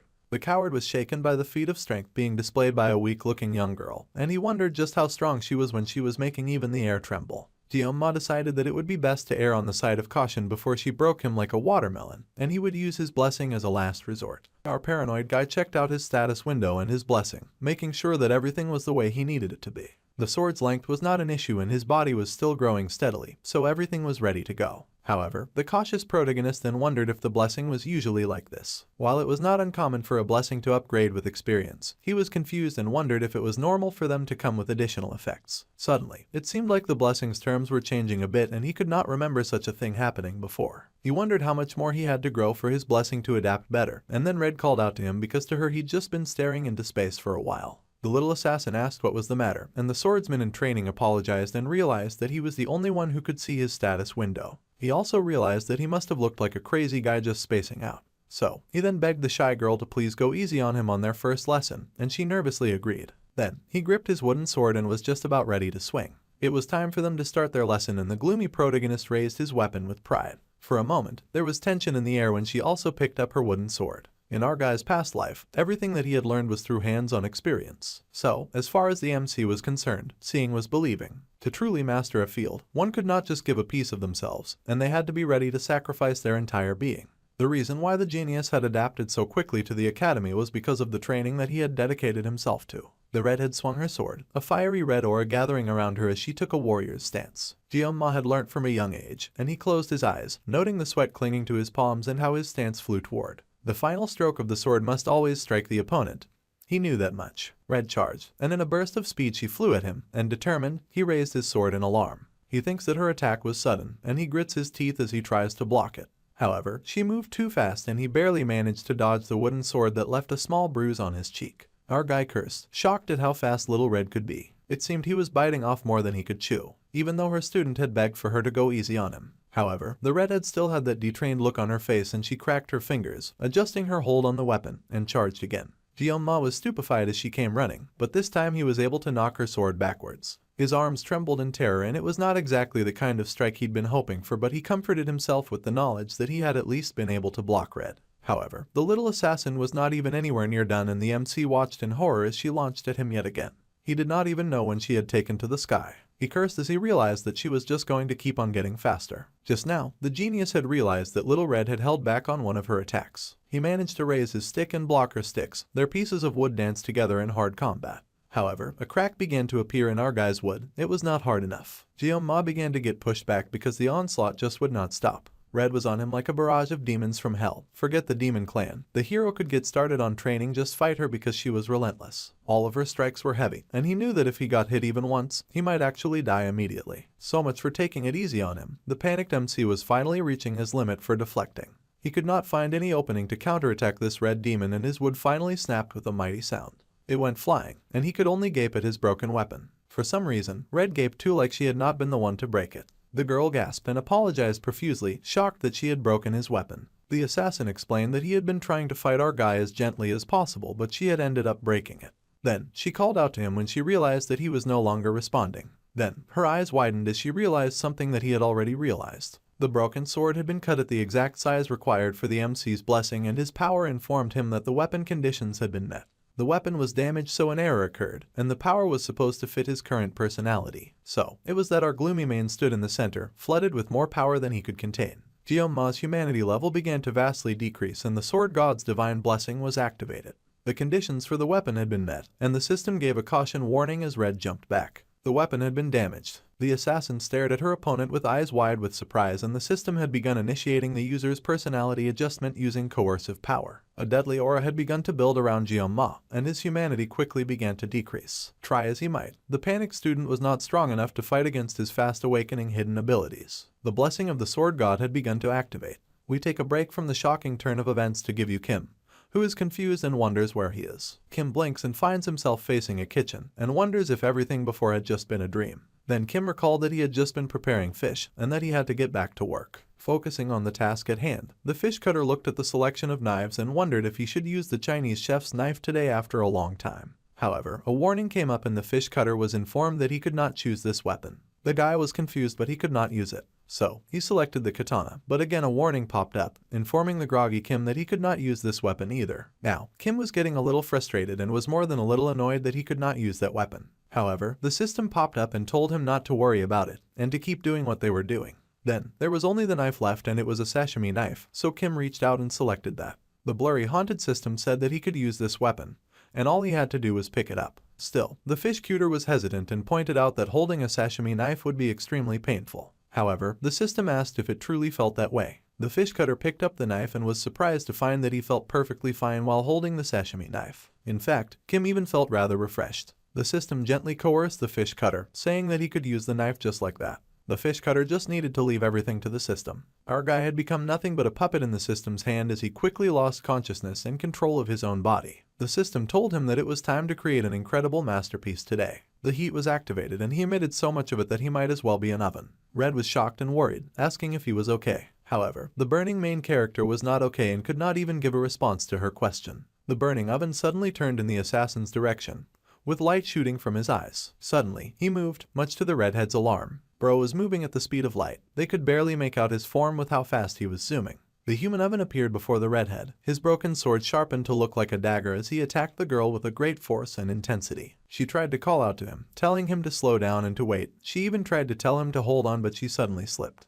The human oven swung his mighty sword and tossed the redhead far. She blew away like the wind, putting some much-needed distance between the both of them. Red had not expected the large strength the MC had used to attack her, and she floundered in the air. She spat out blood and pain, shock, and confusion from the intensity of the attack. Suddenly, our guy felt like a completely different person from just moments ago. Red was shocked, and she squealed when her opponent immediately came rushing at her again. This time, he was the one with killing intent. The assassin slid back, knowing that more than anything she had to keep out of the reach of Mr. Dark-haired and crazy right now. His eyes were totally covered in blue. It was like he was not even human anymore as he searched for his target. The attack had thrown the little assassin as he had not expected something so intense. It was even hard for her to move, and she clutched her chest in pain. She had no idea what happened to her kind and sweet crush, and she did not understand what was going on.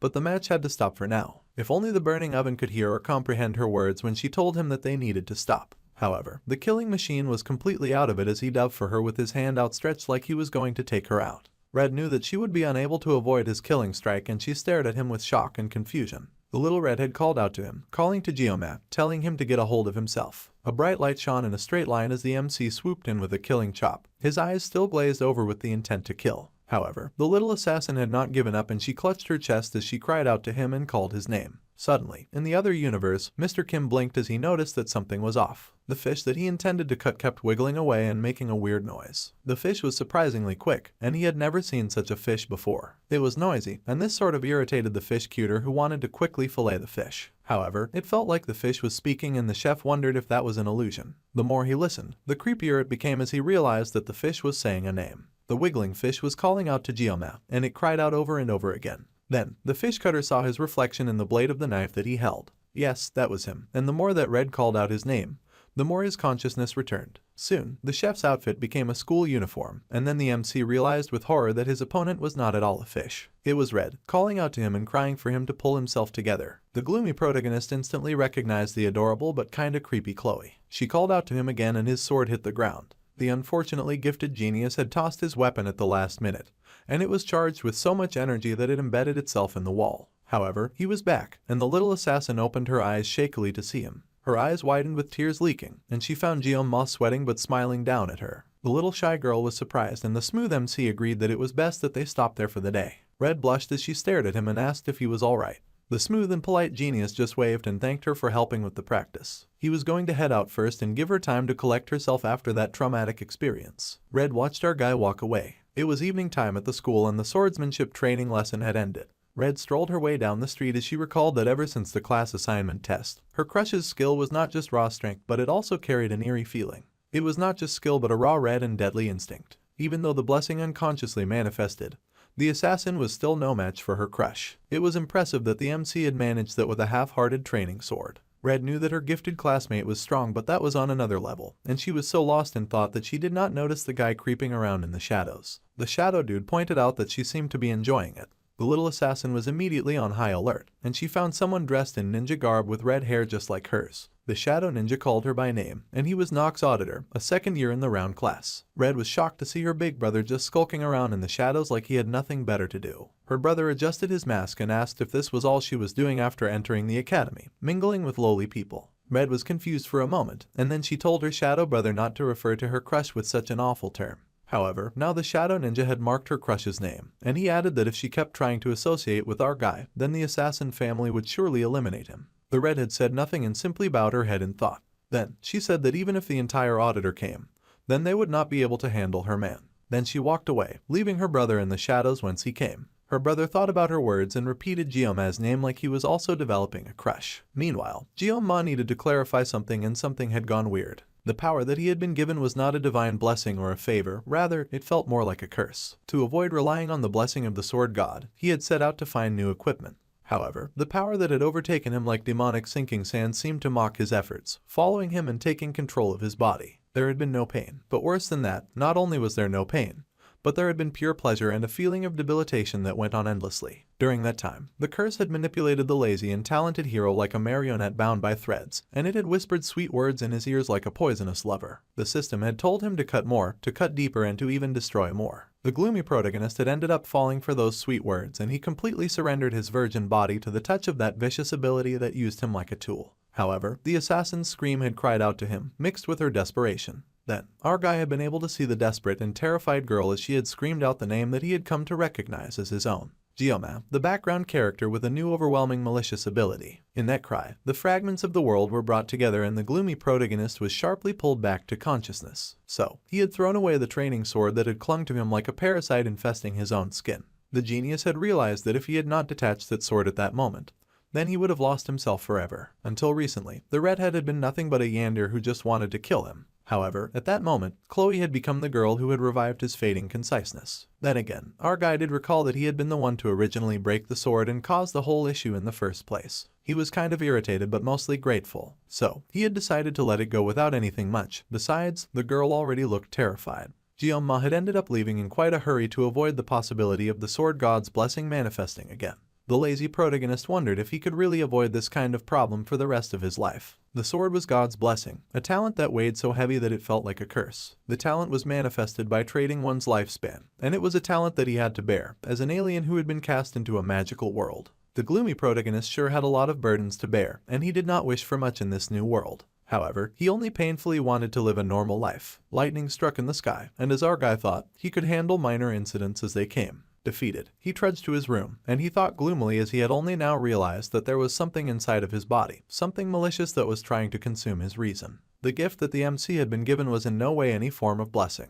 It was definitely a curse solely intended to devour him, and it was a sickening and twisted art of the reverse heavens. 3 days after our guy got the very shocking revelation about his cursed powers, all the students are gathered in class as usual, and they are all prepared to take their lessons. Red is seated with her friends who inform her that something wild happened the other day, and that she should totally check it.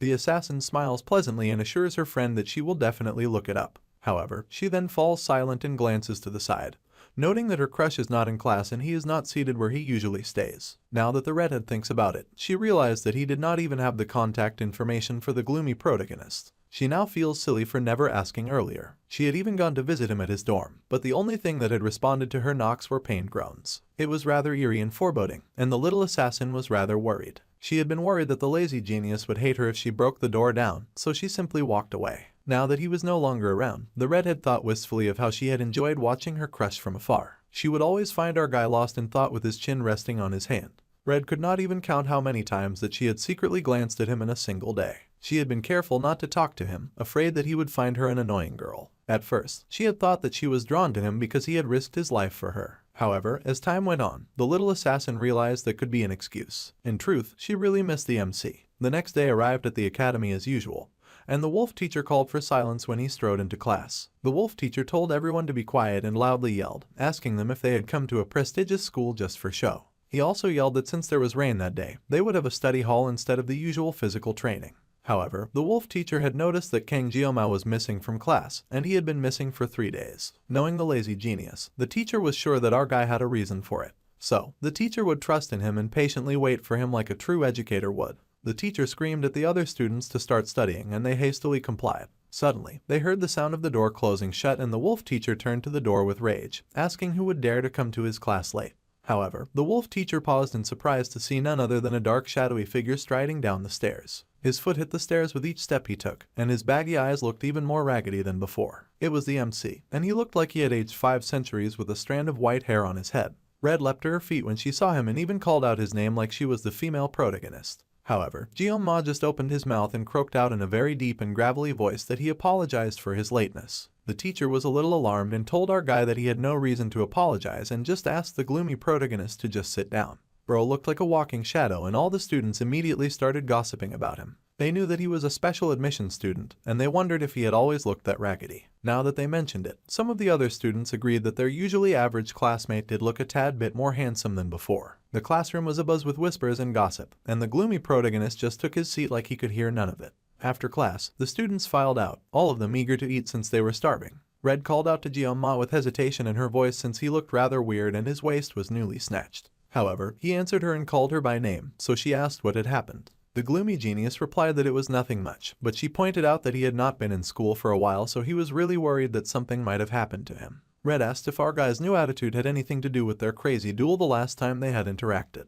Jioma fell silent, but then he turned to her with a smile on his face as he explained that he had just fallen a little sick. He thanked her for worrying about him since he was fine now. The redhead blushed since the MC was out here acting like he had not just gone through a revenge body transformation. The shy girl admitted that it was a relief and she averted her gaze. As the ML protagonist expected, it was a little difficult for her to believe his lie. For the past 3 days, Jioma had in fact been fighting his demons, and he had gone through something similar to extreme withdrawal symptoms until he was mentally exhausted. The gloomy tortured main character could not get out of his room and eat anything as he buried his emaciated body in bed whilst praying for his cursed convulsions to go away. The MC had suffered through pain far worse than anything he had ever faced before. It was a price that he had to pay for holding and using that broken weapon. And that was not the only thing that had happened. When our guy glanced at the mirror, it looked like his appearance was the same. That was a lie from the pits, as his expression was far more sunken and even some of his hair started turning white. It could not be more clear that this situation he was in was a penalty from the cursed god that had given him a cursed gift that he wanted nothing to do with. Jioma thought about how Red felt guilty because of what happened, and it kind of was her fault. Well, considering that she had last seen the gloomy protagonist at the training grounds, it made sense that she was worried. So, our guy had to let go of his grudge. He brought up the fact that she had once invited him to dinner, so he was going to take her offer today. At first, the redhead was confused, then her brain caught up and she gasped in shock and wonder, asking if the MC truly meant it. She was going to get to take her crush to dinner. He said that he would like to eat her cooking though, since he was not eager to touch a knife again, and Redhead leapt at the chance with joy. The little assassin was so excited and she promised to do her best. Jioma could not help the smile that came to his face, and he was happy that Red had liked his suggestion. The shy girl happily promised to make everything that he wanted to eat. She happily asked him what he would like, and the MO protagonist said that he would like to eat fish since it had been a while. The last time he had eaten in her room, he had thrown everything up. Then our guy had to pause and deflect because he had almost confessed to something dangerous. Instead, he said that fish was too expensive for him to try. Then, the sharp genius detected something weird and murderous aiming for his neck. He whipped around and eyed a suspicious-looking bush as Red continued to gush and squeal. The black-haired MC wondered what he had just detected, and then he whipped around with his hair like an Oreo biscuit. Oreo biscuit turned and Red turned as well with a smile, wondering if something was the matter. Then, they both noticed the red assassin standing by the doorway. The red assassin had a wicked glint in his eyes and he reeked of killing intent. The little assassin was horrified to see her brother in her class, and our guy noticed. He asked her if she knew the weird red ninja, but she did not immediately respond, so he raised his eyes to study the new red in town. The MC marched forward to where the red ninja leaned casually, and they both made dangerous, challenging eye contact like two wild animals in a forest. He had finally gotten to him, and he told the red clown that if he had something to say, then he should say it instead of staring like a creepy stalker. The creepy stalker stare got even more intense from Red the brother, and our guy wondered what was up with the assassin's eyes. Suddenly, Red spoke up and she had a lot to say, telling him not to concern himself with the creepy jerk. Then, she yelled at Nox, who was her appa, saying that she had told him not to come. Then the gloomy hero was able to connect the dots in the red hair, but the creepiness helped too. The little sister asked why her brother had come, and he noted that Red suddenly sounded snappy but with some hesitation. Actually, her voice was outright shaking. Nox then said that our guy did not look like much and that his sister had really thought that a pathetic-looking twin like that was worth breaking the auditor's rules. His sister yelled back at him that she had nothing to do with them anymore, and maybe she would not break the rules if the rules did not suck. Her brother glared down and said that he could not wash the blood from her hands, and that one was an auditor from the day they were born till the day that they died. Meanwhile, the gloomy protagonist watched the whole thing go down, noticing that the little sister was speaking like a rebel while the big brother was speaking like he was in a historical drama. They were both rather embarrassing and he wished that they would tone it down. However, the creepy brother was very to it and he told his sister to get rid of the MC and to return to being a proper auditor. However, his little sister bit her lip and then she yelled that her brother should not describe her adorable crush like that.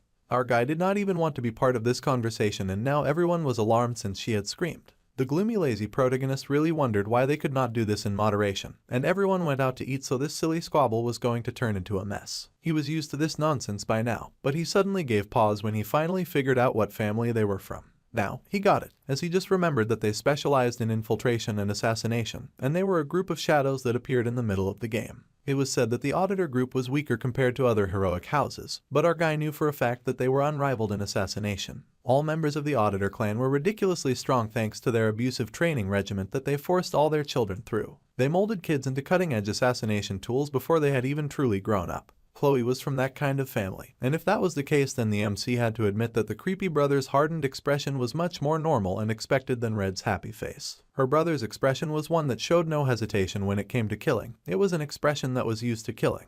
The MC was sure that the auditor family were probably chasing and vanquishing their enemies in order to maintain order, and it was not like he was against killing when necessary, and he thought it was justified if anything.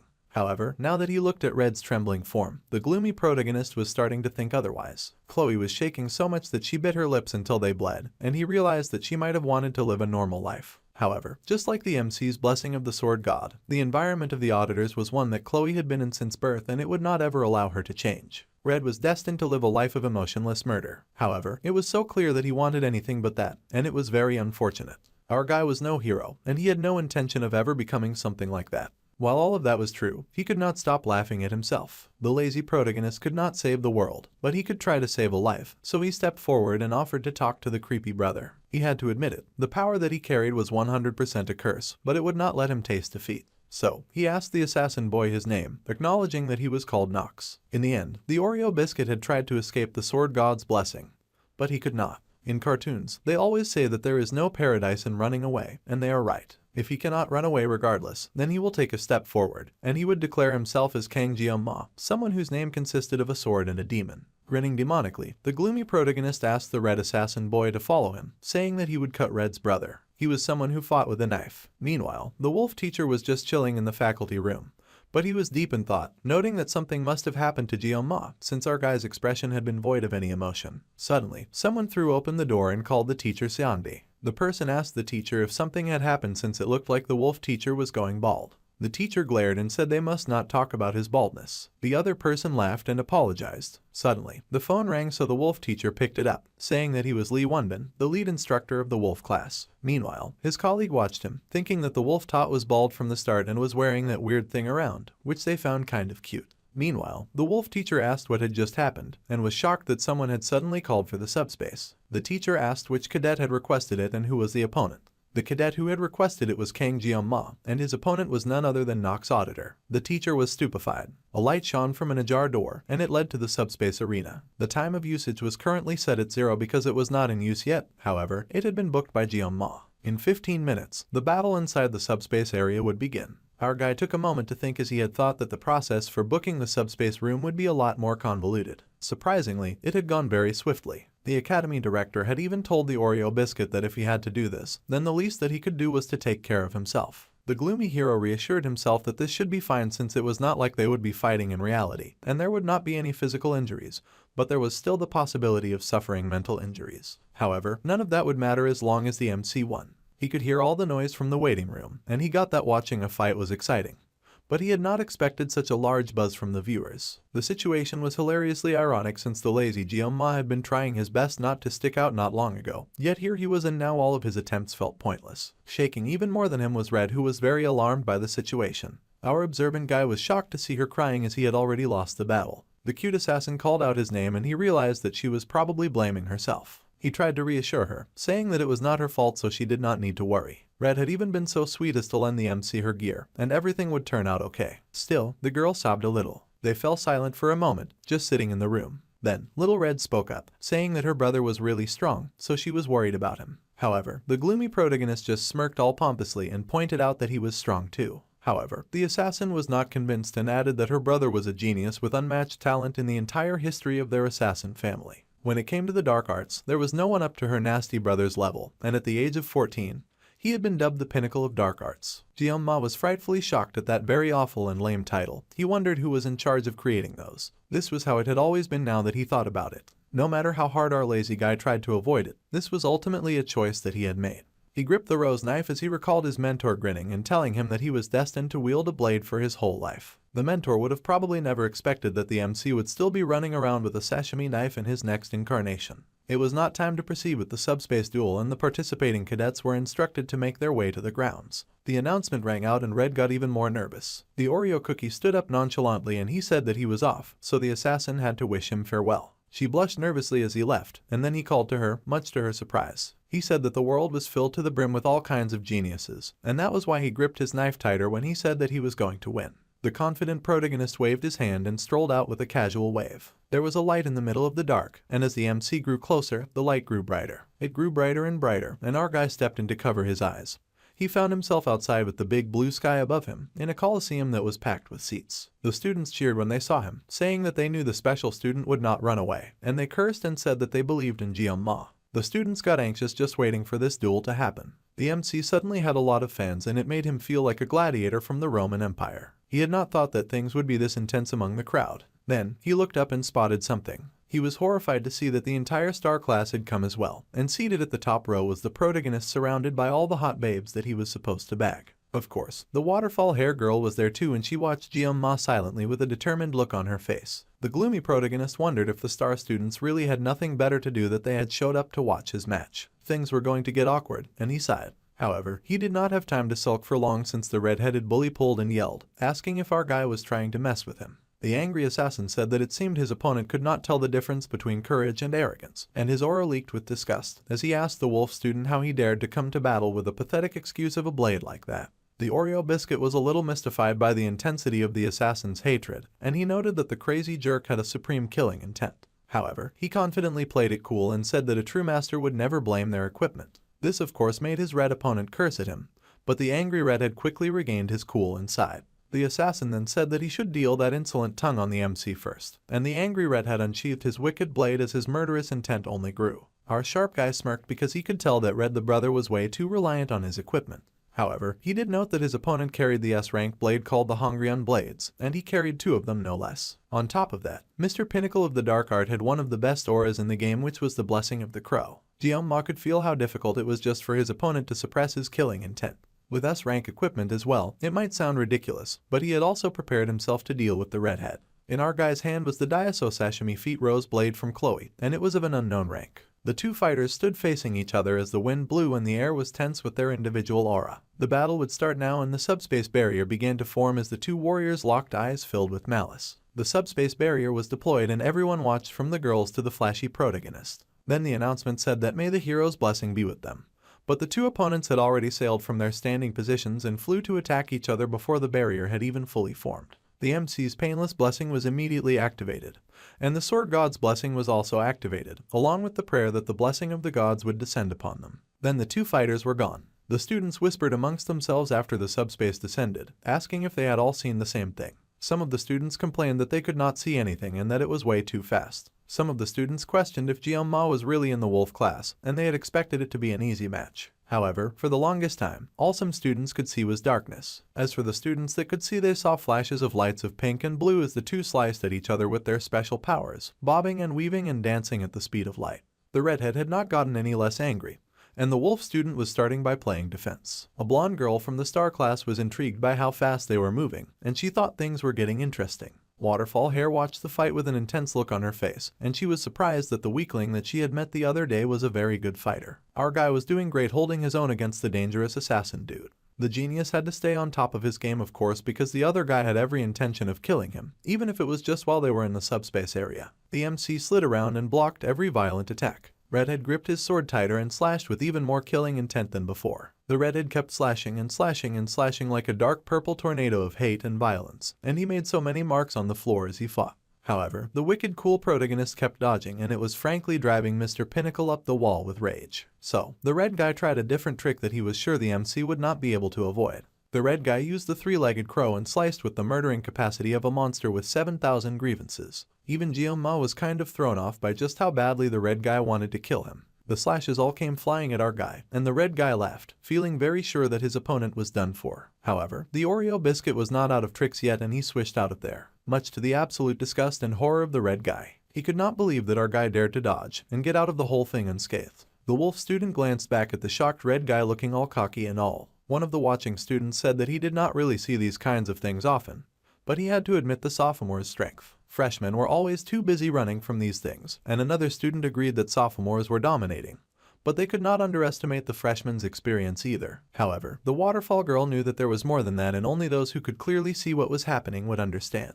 All those aggressive attacks were coming from the sophomore, but the MC was able to dodge every single attack. He was not even trying to fight. The red guy got angrier and angrier as he recalled that his sister had said that Jianma was not a normal guy, and cursed. He had even used the blessing of the crow, thinking it would annihilate his opponent, but he had dodged it like it was nothing. The red guy was furious, noting that our smart guy had been too focused on speed. Seeing how skilled he was, the assassin had to be more cautious when fighting the Oreo biscuit.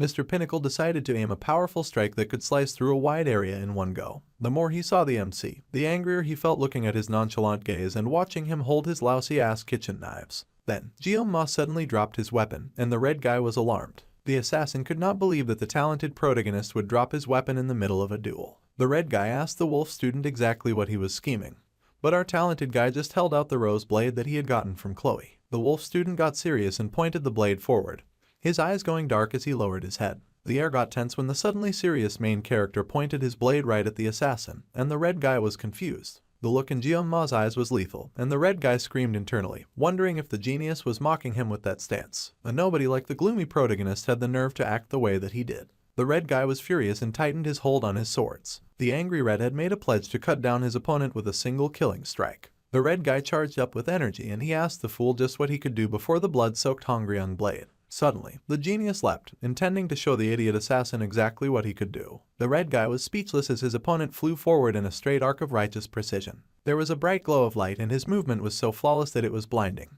The MC had only wanted to live a comfortable life, and he had tried not to stand out. He had stuck to the rules as much as possible, so this all felt like a curse, and like something was chasing him and trying to take over his body. It was as if something deep inside the nonchalant protagonist was telling our guy to hold back. So, the MC gave his body up, and if he could not run away regardless of the sword god, then he would accept its blessing and its curse. The light shone even brighter as our guy dedicated to cutting his opponent so cleanly. The light was blinding when his opponent's sword arm fell away from his body, and the angry redhead could only stare in shock as his arm got detached. The assassin's eyes widened in shock as he was cut so fast and so clean that he had not seen the attack coming.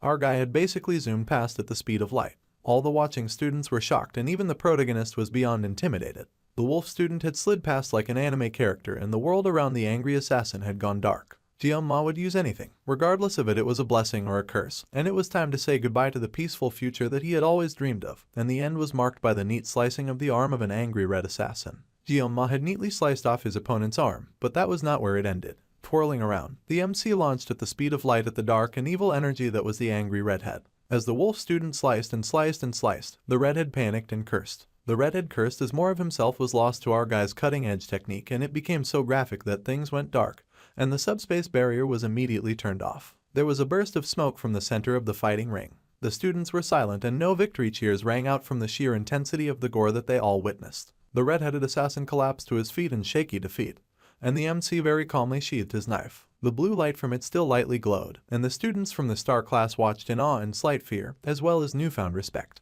The MC had successfully sheathed his weapon and the smoke cleared. The subspace duel had come to an end, but the entire coliseum was silent.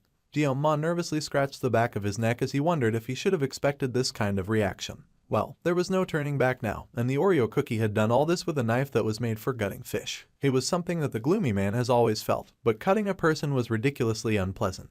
The only consolation that the crazy genius had at this point was that both the Mao brothers and the Nox were in the subspace when they had fought. The specs of the subspace were pretty impressive, and thanks to that, the Oreo cookie had never actually killed a person. Though Nox seemed majorly traumatized and his body was covered in sweat, the angry red assassin had been just as strong as Red had described. The red guy had an incredible battle sense that had been honed through experience. However, anyone would sense him thanks to his intense killing intent, and it had been an ultimate blessing for the MC. The duel winner was the freshman from the wolf class, Kang Jeon-ma. Instead of cheers, there were just gasps of disbelief and shock from the students who could not believe that a freshman had possibly taken down a sophomore. They were in such heavy denial that they almost sounded outraged. The gloomy protagonist cursed and thought that companies could learn a thing or two from such shameless publicity. Well, there was nothing that he could do about it at this point, and this was the path that he had chosen. Our guy was determined to endure the coming days using only sheer will and grit. He stalked away from the battle center. The school was still bubbling and buzzing with the news of the fight, and they found out that the angry redhead was from the auditor family. The students said that explained why he had been so strong, but they could not believe that even a strong guy like the angry red had gotten taken down by a special support student. Everyone was whispering the MC's name around the class like he was a forbidden spell. Waterfall Locks was also deep in the gossip, and she wondered about our guy, musing on his name. The beautiful swordsman was thinking about how the MC's name followed her everywhere she went, and he was the only person that everyone wanted to talk about. Yesterday, the fight had been quite shocking, to say the least, and she still recalled the time when the red assassin had lost his arm. It had shocked everyone, and the girl recalled how she could not believe what she had seen. At that moment, as her golden eyes widened in shock, she had seen the talented protagonist display such remarkable swordsmanship. Whilst using only 2 kitchen knives, Jeon-ma had sliced and diced with such precision. The talented lady had prided herself on her knowledge of swords because she was the granddaughter of a sword master, but she had been hopelessly naive. To think that someone could be that strong with those kinds of blades was almost unbelievable. Suddenly, the girl paused when she realized something, and she said that on the other hand, she was still curious, and she had wondered who had defeated her. The talented swordswoman had wanted to know who they were so that she could crush them next time. Then, Blue Hair also recalled that she had called our guy weak to his face and how she was firm with the strong but merciful to the weak as their family motto dictated. Waterfall Hair also recalled how the year's top student was not in her class. All of her memories came flooding back, and the genius swordswoman was in shock as she realized that the lazy protagonist just might be the top student of her set. Based on what she had seen in the fight, she was sure of it, and she fumed that he was much stronger than she was. Now she wondered what was going through his head when they had that conversation, and Blue Hair was embarrassed thinking of all the shameless gloating that she had done. She yelled out, wondering what our guy had been thinking of her. The blondie of the class seemed to be zoning out, and she groggily asked what was going on. Waterfall Locks laughed nervously and said that it was nothing.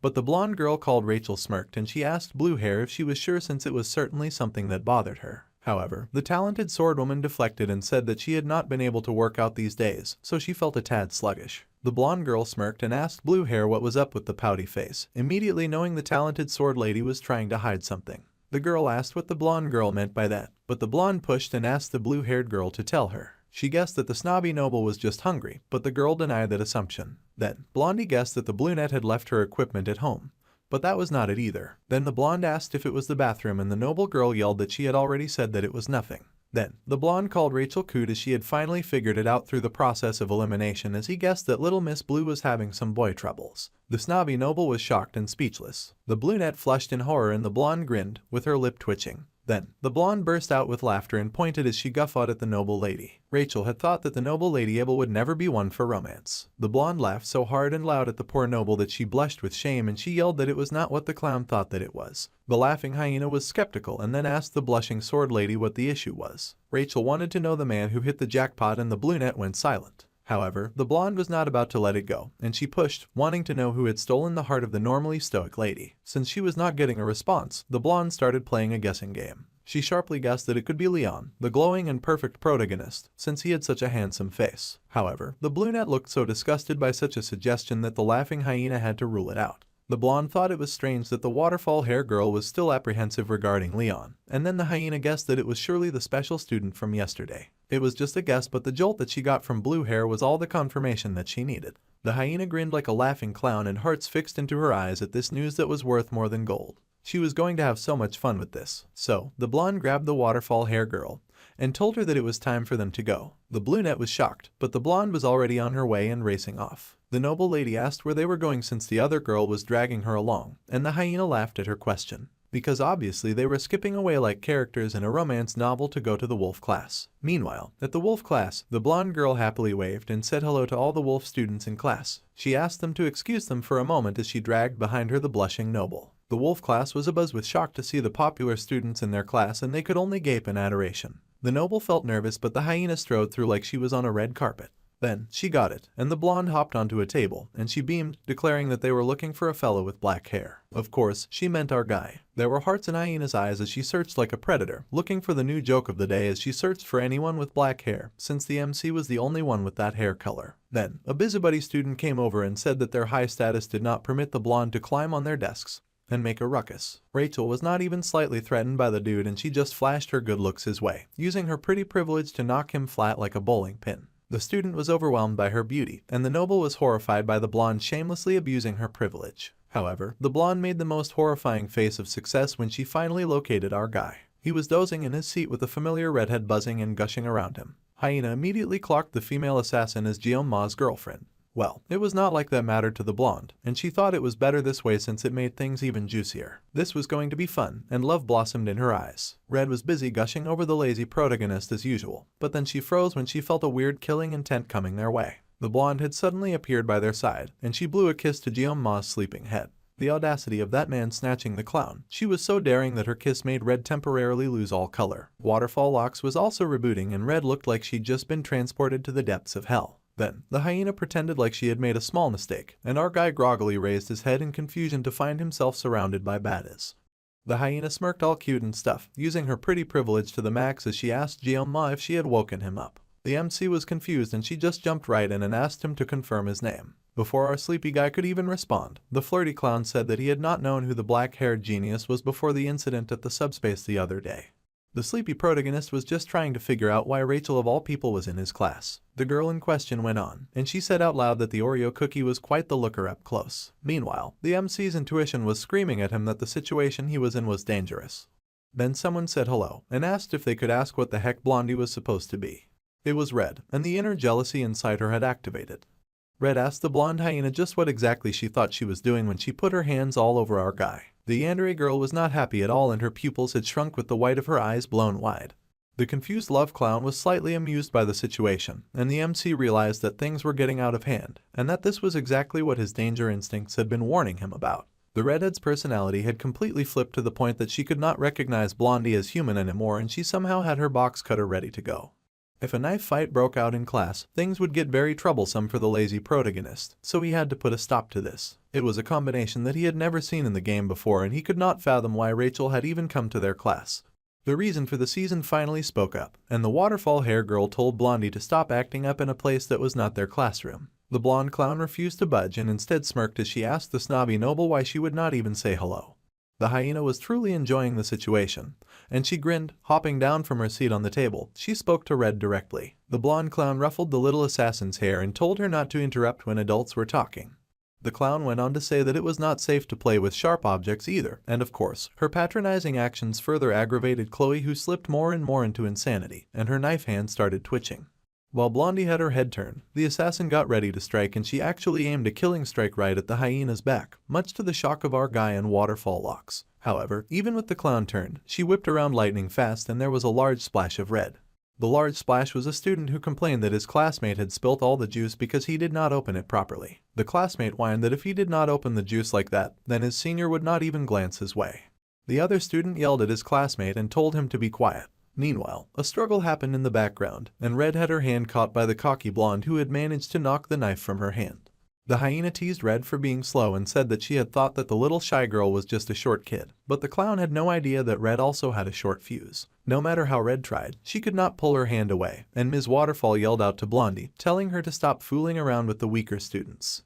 Blondie looked bored by now, and then she threw the redhead backwards, sending her flying into the classroom much to her alarm. Chloe found herself soaring through the air, but she tumbled in the air and easily landed on her feet with a look of rage in her eyes. All the guys in the wolf class cheered suddenly like this was some kind of girl versus girl match, but the lazy protagonist was already quite tired of it, and frankly, it was driving him insane. The clan of the Spear Saint, that's where the blonde clown was from. Skills were often useless in the face of the clan's overwhelming strength, and that was the motto of a clan that valued brute force over all else. The high-class blonde student was the niece of the Spear Saint, and her name was Rachel de Muira. She grinned with her pink heart and asked the MC if Red was his girlfriend. Our guy immediately denied the poor assassin girl, and it was so cold that she trembled with hurt and killing intent in her little corner. Still, that would not change the truth. So, Guillaume spoke up and said that the redhead was his friend, and Blondie thought about it for a hot second. Then, the MC wondered what the heck was this weird situation that he had found himself in. Now that he was taking the time to look around, the protagonist narrator noticed that Abel was there too, and he had not even noticed her at first because he had been so frazzled. The perceptive protagonist got tense and asked why the two high-class students had come looking for him, as he expected big-time trouble. The hyena girl smirked and she said that it seemed like Waterfall Locks was interested in our guy, and she wanted to see his face. Abel was horrified to get thrown under the bus like that, and she squealed and protested, demanding when she had ever said something so embarrassing. However, the blonde clown insisted that was why they had come, and Blue Hair was mortified, saying that her classmate had practically dragged her there. Blondie explained that they had come over because she had thought that Waterfall Locks really wanted to see the handsome main character's face, especially since the noble had not protested and had followed. The noble was speechless at that point, and then they noticed that the other members of the wolf class had started whispering, wondering if the guys were fighting, and pointing out how they had heard the noble swordswoman yell for the first time. The noble suddenly started acting all snobby and stuck her nose into the air as she said that they had a misunderstanding, and that they had totally come to see our dude per se. Oreo Cookie Hair did not care and wished they would just leave. The Oreo Biscuit sighed and said that if they had nothing to do, then they could go since he was sleepy anyway.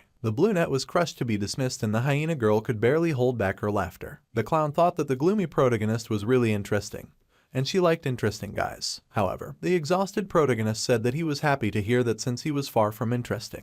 The blonde grinned and told him not to be like that, and then thought of a suggestion. She invited the MC over to their dorm after class and said they could watch some movies and chill together. That ambitious little brat was looking to start something, and Red yelled for her to get away from her man immediately. The hyena was confused since, as far as she knew, our guy did not belong to anyone. The clown laughed out loud in a huge guffaw, mocking the poor redhead. The tired protagonist could only think of how much he missed his mom and the peace that she brought him. The blondie was still hooting and hollering, and she asked the noble lady if she had heard those embarrassing words as well. However, the clown had to stop her laughing when she found that Waterfall Locks was seething too. It was too bad that the hyena girl had to end her fun, but it had been pretty cool meeting the only black-haired kid in school, and she said that she would see him later. The MC just told them to please not come back, and the clown laughed that he was cold. The blonde bimbo gushed and waved goodbye to Guillaume while Red fumed, but Oreo Cookie Hair just ignored them and wished they would go far away from him. The Oreo cookies still felt so sleepy, and he lowered his head, with the little assassin turning to him in concern. However, while our guy dozed, the brunette had turned slightly, and she watched him from afar like a stalker. Even as she was to leave, the noble still thought of the sleepy protagonist like she was planning to keep him in her heart forever. However, the noble swordswoman hesitated as she had no idea what to say, so she turned and left. She ended up leaving the class behind and returned to her fancy class where she belonged, leaving the members of the wolf class behind.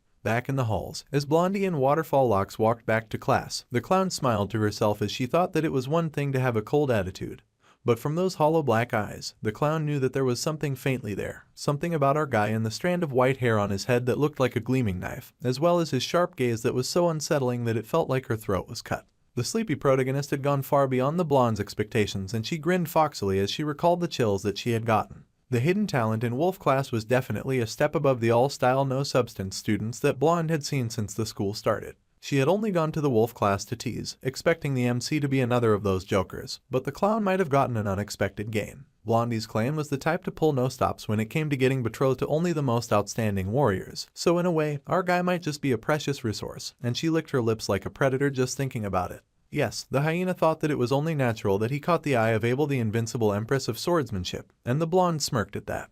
Little Miss Steel Yeoman suddenly whipped around to apologize to the brunette. However, the noble lady just groaned and said that the clown should first apologize to the students of the tiger class for causing all that ruckus. However, Blondie said that she was not apologizing for that. The noble's eyes then widened in confusion, and the hyena explained that she was apologizing about Kang Jeong-ma. Blondie crossed her arms with a smug-ass expression on her face as she said that he was not going to yield. Waterfall Locks looked for a moment like she could not comprehend what the blonde clown was saying. Meanwhile, in a hospital room, wheels were rolling down the halls and someone with dripping black murderous energy was obsessed with killing a dude. It was of course the red assassin guy, and he chanted that he wanted to kill Jeong-ma like it was his get well mantra. The redhead assassin dude was running through the halls like a psychopath, dragging his drip with him as he chanted his crazy mantra. His body, which had lived its entire life without knowing defeat, now had only one goal in life. The red guy was sure that he had the body of the auditor genius, and he wondered if he should charge into our guy's room at night. And since it was already night, he might as well take the opportunity and turn his enemy into a body bag that same night. All the red guy could think of was the cold genius' deadly stare, and a sweat began to form on his brow. The red guy refused to be scared, and he shoved aside a student as he ran down the halls. The redhead was determined to mobilize the entirety of the auditor household, and with the power of the clan, then they could cut off his enemy's head. The red guy marched through the halls with a newfound determination, and he planned that he would first kill the talented protagonist and then get his little sister back like a good big brother. To the red guy, his sister's potential was similar to his if not greater. Now was the time to strike, and the murderous assassin paused by a door. With the power of the House of Order and the pinnacle of his techniques of nightfall, Nox was sure that he would definitely show our guy what for. So, he opened the door. Nox nearly evaporated from fear when he did open the door because he found Jeong munching at an apple in the red assassin's hospital room. The MC looked as deadly as a knife, and he greeted the assassin respectfully, acknowledging that his Hyung had arrived. The poor red assassin was speechless. Red bit her fingernail as she stewed in hatred and rage, gnawing at it like she had not seen food in months. The Oreo cookie sort of noticed her from afar, and he also noted that she seemed upset, though she was the one who nearly started a knife fight in the middle of the class. Meanwhile, the redhead was actually muttering to herself about how our guy liked them big and how she needed to kill her competition before they successfully snatched her man. Suddenly, someone called to the little yandere, and she raised her head surprised. It was the MC, and Red switched up instantly as she became all sweetness and love, asking Jeong-ma if he needed anything. It kind of creeped the hesitant protagonist out, and he would ask after she put down the intimidating box cutter. Then, the black-haired protagonist nervously asked how her brother was doing, since he had knocked him around a bit hard the other day. The little assassin was surprised by his question, and she fell silent for a hot minute. Then, Red explained that her big brother was in the academy's medical ward, and Jeong-ma was surprised. The medical ward was surprising since our guy knew that people did not usually get injured in the subspace area. The little sister admitted that she had not really visited, so she did not know much. However, she had heard that he was admitted to the ward despite having no injuries. She went on to assure Jeong-ma that it was fine and that he had no reason to worry. While it was true that our guy had sliced up the red guy, he did not think that the talented assassin would be so weak to the point of getting traumatized. The talented genius then worried that Red's evil brother might be thinking of doing something else. So, the MC called to Chloe, and then he asked if his sweet yandere could tell him where her brother's room was. The studious protagonist had not slacked on his how to handle yandere types manual, so he knew that he needed to give her a good pat on the head. So, Jeong-ma got the information that he needed, and now the sneaky genius was face to face with the horrified red assassin guy. Looking as dangerous as a weapon, the Oreo cookie lifted the apple and asked if he could eat it. The black-haired hero was already eating it though, so it was not like the red guy could stop him. The sweating assassin was still frozen at the door, while the relaxed protagonist noted that it seemed like the auditor clan was really loaded with cash. The special student marveled at the vast room for just one person, and he noted that assassin money was no joke. The red assassin was still tense, and he asked our guy how he had even gotten inside. But then the wicked protagonist suddenly reached for a knife, and the assassin was both horrified and alarmed. The assassin feared for a moment that the MC had come to finish what he had started, and the menacing protagonist did raise the knife so it glinted in the moonlight. And the red guy got even more alarmed. However, the careful protagonist just sliced the peel from the apple to help with the eating, and the assassin kept sweating. The peel was cut so cleanly that the red guy was slightly impressed and wondered how and why the MC was cutting the shavings so well. Then, the talented genius set down the perfectly cut apple, and he explained that if the red guy could not digest regular food, then he should eat some food. Our guy stood and walked out, leaving Red's brother shocked and baffled. The masked assassin swore in hatred that his enemy dared to pity his broken body, and he slid a sword from his sleeve, saying that if it was right now, then he could definitely take down the MC. Suddenly, the smart protagonist stopped and added that if the red guy ever dared to have thoughts of taking revenge, then something would happen, and the red assassin peeked his head out as he watched Jeong-ma leave. The dangerous protagonist turned, his eyes glinting with the sharpness of a knife, and he warned that he would chew up the entire auditor family, and the red guy was both shocked and intimidated to hear those alarming words. The super cool protagonist then slammed the door loudly behind him as he made his exit, and the apple that he had been messing around with suddenly showed slice lines. Neatly, each piece fell apart like a threatening delicious apple flower, and the red guy fell on his ass, shaking in terror. The dangerous, powerful main character had made himself clear without speaking too much, and he now casually strolled underneath the evening sky. Now, the super cool virgin was sure that his red opponent was nothing more than a little candle that could be blown out at any moment. It seemed like the red assassin's will had been thoroughly destroyed, and the smug protagonist was feeling particularly proud about that. Thanks to that, his bravado-filled intimidation had worked well. Meanwhile, he also silently acknowledged that the auditors were an incredible assassin group in this world. There was no way that our one-man army could ever take on the entire clan, and he'd just been bluffing his way through the entire meeting just to neutralize the changes of the red guy becoming a pain in his behind. Although the MC figured that he could at least take out 10 people in 30 seconds, that was the worst-case scenario. Then, the dreamy protagonist took a pause to stare at the beautiful moon. He continued his stroll, noting that he felt like he was standing in the eye of a peculiar storm in a way, and he was starting to get used to all of the weird encounters with the heroines of the story. The lazy protagonist sighed as he considered that he might have also gone insane from everything that had happened so far. As long as the red Nox guy did not stir up any trouble, the MC figured that he would no longer need to worry about him. However, the busy student still had another problem to deal with, and that was the girl that he wanted to avoid the most. The girl with the pink heart eyes and flowing blonde hair, Rachel. In the original game, the blonde had approached the main character first, which worked well for the lazy introvert as he did not want to get involved with her. However, the blonde clown had some issues with the main girl, Abel. The exhausted main character sighed deeply and figured that he could just think over things slowly because he really needed to prepare for the really important journey, the upcoming midterms. He was going to take this seriously, and a reward was a reward. The reward was the Murasama, and the talented genius needed a weapon that would let him fight for more than just 30 seconds. He looked through the calendar that marked when the midterms would begin, and he knew that the test was to subdue a demonic monster in groups of 5, regardless of class. There was a reason the school emphasized teamwork work, and this was because individual work was important, but having faith in comrades was more important on the battlefield. Although this was an annoying setup test, it was fine as long as our guy could find the right teammates. The lazy Jianma was on level 1, but as long as he got carried by higher ranked individuals, he'd be fine.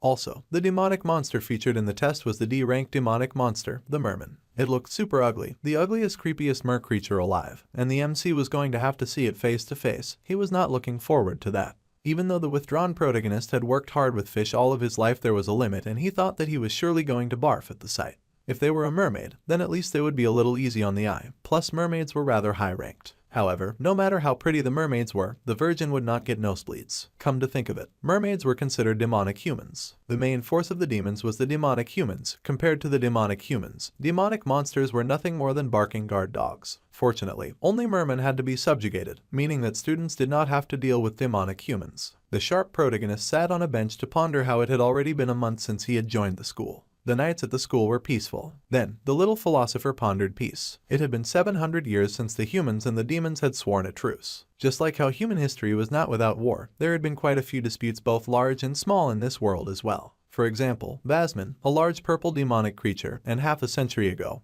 who had been the commander of the 6th Legion, claimed that he would revive the commander of the 1st Legion and cross the line of armistice. The demon had sworn to bring back the demonic Sir Lycan, and he had caused a great uproar that led to great fighting and a lot of chaos. A lady had yelled out to Seek, who had gritted his teeth and pulled his weapon. After a week of battles that were bathed in blood, humanity of course emerged victorious, and the 7 heroes were born. Although 3 sacrifices were made, eyes widened in horror, and neither faction wished to escalate things further. Back then, the judgy protagonist had complained that the hero was named the strongest of mankind when he had only defeated the 6th Legion commander. The peace that had been won in blood had continued to this very day, with the MC now a part of the story, and he wondered if what he experienced now could be called peace. The more that Jianma thought about it, the one who had sealed the 1st Legion commander alone, Baylor Jokwin, our guy wondered if a guy like that was even human. They only had 3 years left until the Second Human-Demon War, and its fighters included the Demon King.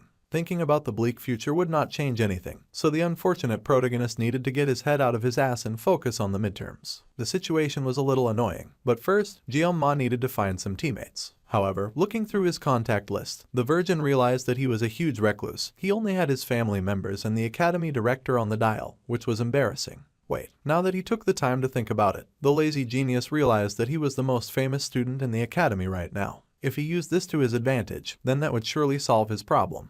Besides, living 3 years under the radar was nearly impossible anyway, so Jeonma figured it was time to live his life to the fullest. He was going to get a good group and ace his midterms, and he switched his goals from living comfortably and quiet to living comfortably but not quiet. 1 week later, the black-haired idiot was in shambles at the class. There was a lot of murmuring and whispering in the class, but he swore violently as not a single person had invited him to join their group. He could not believe that he had shown off his perfect ninja skills for nothing, and his situation was getting really bad. The lazy student could not do anything in moderation, so the other students were probably now too scared to approach. Then, the social outcast noticed something and he realized that Little Red Assassin was just like him. He figured that the little assassin had also been considered as an outsider ever since that time, so he approached her, taking one for the team. His #1 fangirl was of course happy that he came, and then he asked her if she had found any cadets to team up with for the midterm. However, much to his glee, she was also alone. Our smart guy asked if she was doing okay, since he was used to being ignored, but she used to have a lot of friends. However, the little red yandere just laughed and said that she was okay as long as she had Jeonma.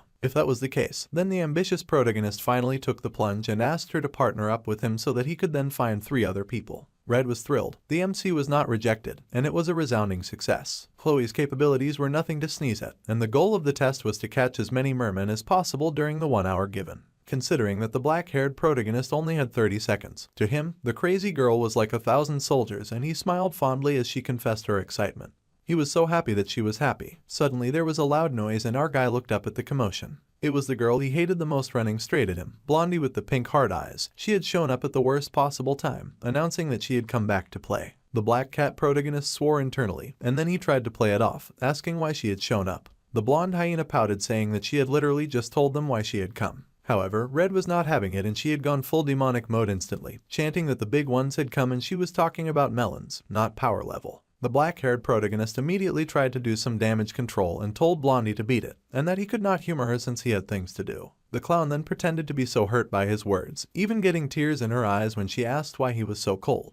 Our guy asked her to stop calling him by his first name, it was getting way too personal. However, Blondie dropped the sad act and said loudly that she had suddenly gone deaf. That shameless liar whined that he could not hear him and collapsed on the tired protagonist's desk. He was so done with her. The talented hyena whined that she had fallen, and then she popped up, beaming as she asked the talented protagonist if he had a group to take the test with. Jeonma was just frustrated that she did not know how to listen. He unfortunately admitted that he had no such thing, and Blondie bounced at her luck. Then she turned her heart-shaped puppy dog eyes in his direction and ever so sweetly asked the reluctant protagonist to join her group. Blondie chuckled about how lucky she was, and then she asked Jeonma to come along and to join her group. She even had the audacity to place her hand underneath his chin like the virgin was her little girlfriend. Of course, the picky protagonist with standards was not digging the seduction approach and he instantly smacked her hand away. He asked exactly why the hyena would ask for him of all people when there should be a huge line of students rushing to her, and all she had to do was ask. Well aware of her privilege, the happy clown laughed and said that those students were no fun.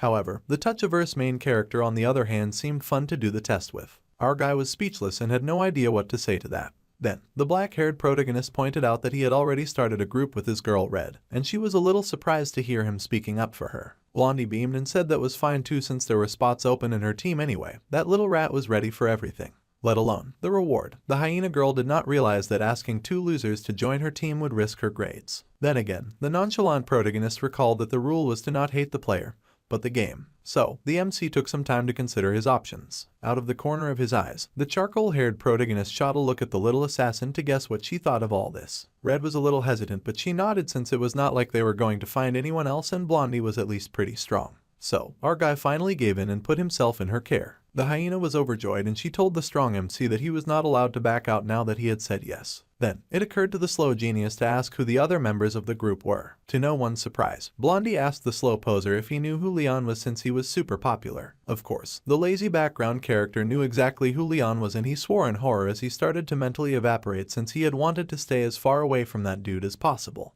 Later on, Jeonma sat at his seat in class, trembling worse than a leaf in the wind. However, he shook not with fear but with rage and he growled, wondering just how bad of a crime he had committed in his past life to suffer so much in this one. Even if the gifted protagonist had wielded a knife for 30 years because of his job as a chef, he had only sliced fish. This was so unfair. Alright, it was ridiculous that the lazy protagonist was getting involved with the heroines. He did not think that was possible, and even though he may stand out from the crowd and bump into the girls a few times, they were eye candy, so the virgin did not mind them too much. However, to get involved with Mr. Sparkly Hero of a game that goes violently south in 3 years was a whole other story. The background character could not fathom getting involved with the protagonist character, for one thing. The protagonist is way too bright for a shadowy guy like the MC. The shadow had zero clues on how things would pan out in the future because he had failed to finish the game, and it would be his fault one way or another. When our guy heard that the protagonist character was involved, he immediately tried to change his group. However, the blonde which he had signed the contract with was not about to budge on their agreement.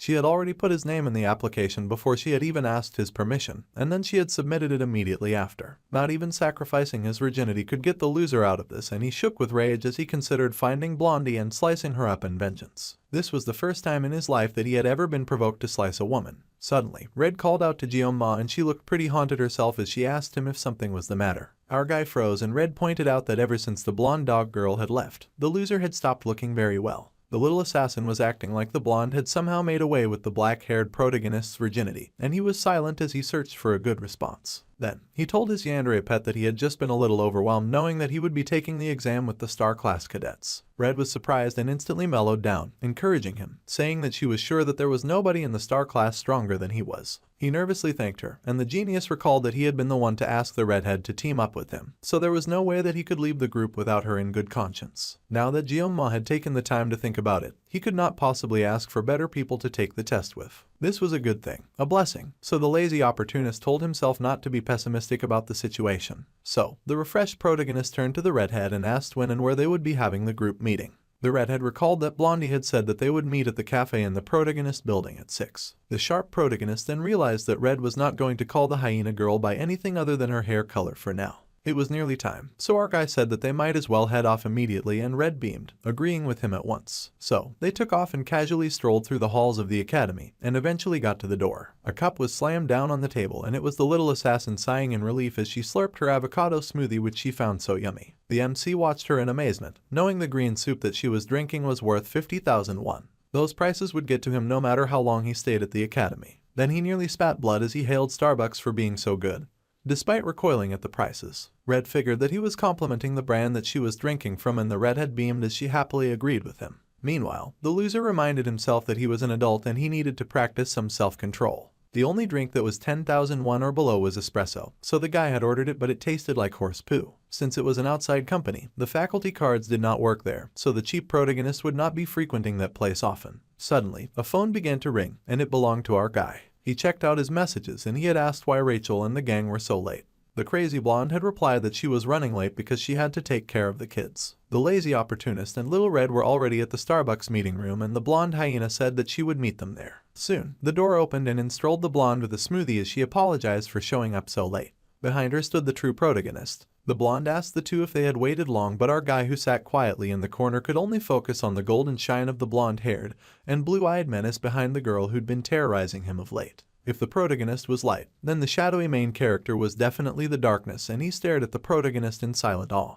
Then the MC paused when he saw a face that he did not recognize, a nameless dude with orange hair and green eyes. The loser could not believe that the blonde girl had shown up with a delinquent on her team. However, the shiny protagonist strolled right up to our guy and he stretched out his hand to the shadow guy, saying that it was nice to meet him. The background wallpaper was silent at first, but then he stretched out his hand and introduced himself. The protagonist smiled, saying that he had been impressed by what he had seen at the subspace a few days earlier, and he felt assured knowing that the main character was going to be his group member for the exam. The loser could only think of how the protagonist had a voice with a perfect blend of intelligence and class. The shiny dude in front of him was definitely the protagonist character that our guy had played as in the past. Once everyone had ordered their drinks, introductions were in order, and the shiny blonde smiled as he considered introducing himself first. The blonde hyena was in full support of that motion. So, the hero went first and introduced himself as Leon Van Reinhardt, the group's leader and a student of the Star Class. He had ended up becoming the leader somehow, and while he was lacking, he looked forward to working with all of them. Jeon-ma swore internally once again as this hero just reeked of purity and his face was sparkling and glowing the entire time. There was no such thing as equality. Then, the hyena giggled that since everyone knew who she was, he would pass the introduction baton to the orange beside her, and he growled when she elbowed him. Next was the nameless guy. An orange introduced himself as a student of the Star Class called Speed Weapon, and he said that he liked heroes. Now that the dark shadow took a closer look, he could clearly see the word hero tattooed on that guy's back.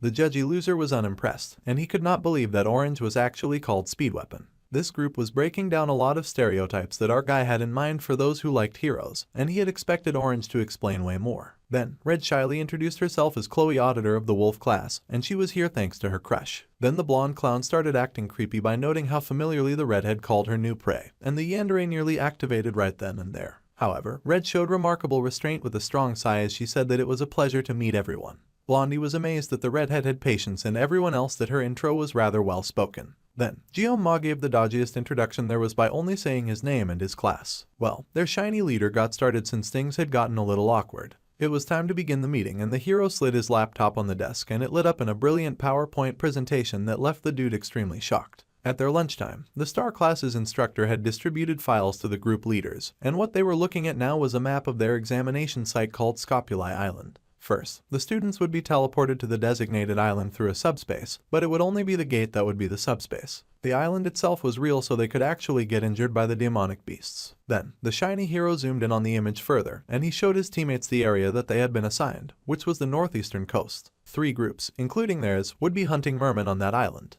There was a limited number of mermen and hunting as many mermen as the limit would allow was the exam's objective, and as he spoke, all of his team members paid attention. Then, that was all, and the bright shiny dude asked if there were any questions. Everyone was silent at first. Then the orange-haired delinquent pointed out that Scopuli Island was known for containing mermaids, and he asked if there were risks concerning that. The shiny guy said that there was no need to worry since the instructors had already done their research in advance to ensure their safety. The delinquent accepted the response, so then Little Red asked a question and she asked if groups of the same zone could ambush or battle each other. The shiny guy pointed out that the exam's objective was to strictly exterminate the demonic beasts, so conflict between groups would likely lead to disqualification. Mr. Perfect asked if that answered Red's question and she nodded. However, our guy happened to know that they had an assassin in their group so that question had been necessary. That concluded the meeting for the day. All the team members were told to prepare themselves for the midterms, and that they would meet again the next day for their position meeting. Blondie was happy that the meeting was over and she happily dragged off her delinquent who growled about her stretching his clothes. The hero began to pack up his equipment and the Oreo cookie-haired main character lingered. He had ended up sitting in the corner so the light and the dark were now the only 2 left and it felt major awkward. So, the social coward made up his mind to hurry up and leave. Our guy began to stand and then a voice called out, "Excuse me." His eyes like knives slid to who had addressed him and he saw the protagonist had called with a serious expression on his face. Then, the shiny protagonist asked Ma where he had come from. "Where did you come from, Kang Ma?" That was the question that the shiny protagonist had suddenly asked the boy of darkness. The human shadow had frozen at the serious look on the pretty boy's face, and for a moment, our guy said nothing. Instead, the lazy loser wondered what was going on. Now that he thought about it, he had heard a similar question before, though this question was fundamentally different from back then. "Where did you come from?" The shiny guy's eyes looked a little dangerous and the main character could not tell at all what he was thinking, and the imposter syndrome genius wondered if the protagonist was literally asking where he was from. However, that could not be the case, since the blonde perfect boy could have asked what earlier while they were introducing themselves. The hesitant main character could only assume that the blonde had a reason to ask this question after everyone had left. Perhaps, the MC considered a possibility as he racked his brain for how to answer, so the shiny boy finally spoke up. First, the blonde apologized for popping that weird question out of nowhere, saying that he could not just help but think that the shadowy student was similar to him. Mr. Perfect said that with such a dark glow in his blue eyes that the lazy student became even more confused and wondered what he meant by similar. While it was true that the official language of the fantasy world was Korean due to the game, that did not mean that other cultures did not exist within the game. Anyone could tell that the main character was Korean.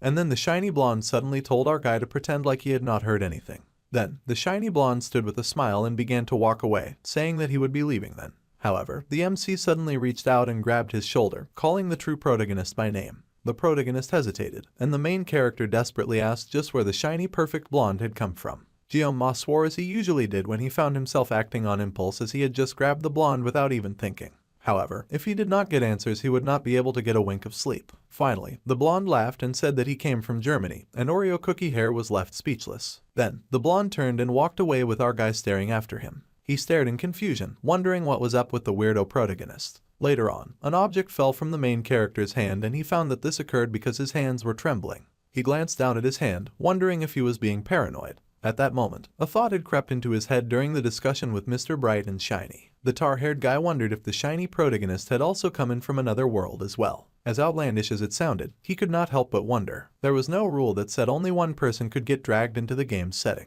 Also, possessing the protagonist after getting transported to a new world was more probable than possessing an extra. While the blessing of the sword god was active, the black-haired main character's senses had been strangely heightened. So, the gifted student came to the decision to test it out, and he activated the blessing of the sword god, pulling out one of his sashimi knives. His eyes were pressed together and the talented genius focused with all of his might.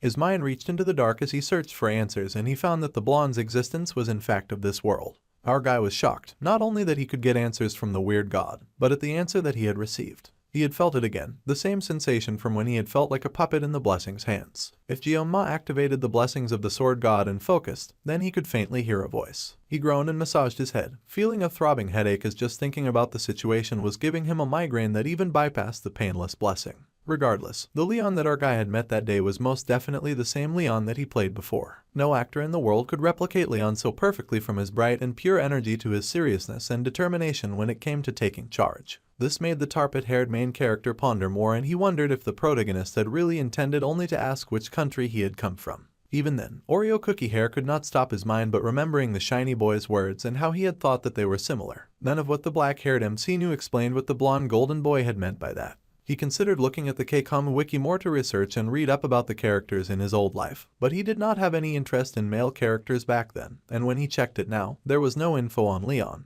Our guy sighed heavily, deciding to let it go since this would be the only time that he would get involved with Wonder Boy anyway. If something like this happened again, then he could ask the academy director about it. Now that he thought of her, the lazy main character recalled how the director had pouted about him not coming to see her of late. The shameless pervert had sulked and asked when the gifted student was going to run away with her. It was advisable that Jeonma keep thinking straightforwardly without any nonsense distracting him. It was strange how calm he could be in a situation that he wanted to avoid. He wondered if this was also an influence of his crazy blessing. At any rate, the loser pulled up his blessings just to have a second look at them. He was thinking so much about them that he might as well check. He noted that he was making smooth progress, and his mental fortitude and armament were still the same. But his physical fortitude increased a bit because of the training he did. The MC figured that his armament would increase once he got the sword that wanted. Then he wondered what the assimilation rate was and gasped when he realized it had gone up quite a lot from 2.5 to 6.8. Then, the lone wolf wondered if it was related to the fact that he had duked it out with both brother and sister of the Assassin Guild. It was annoying that the talented genius had no idea what he had done to level up, and it was not like he could ask someone else about it either. Then, the system told him that he had reached a certain number of blessing activations and adjustments would be made. Our guy was confused, and he saw that the blessing of painlessness had leveled up from 40 seconds to 40. He was shaken as he pointed at the screen in baffled shock. His painstaking and tortured labors had finally borne fruit, and the joyous main character laughed with joy as everything suddenly felt very great.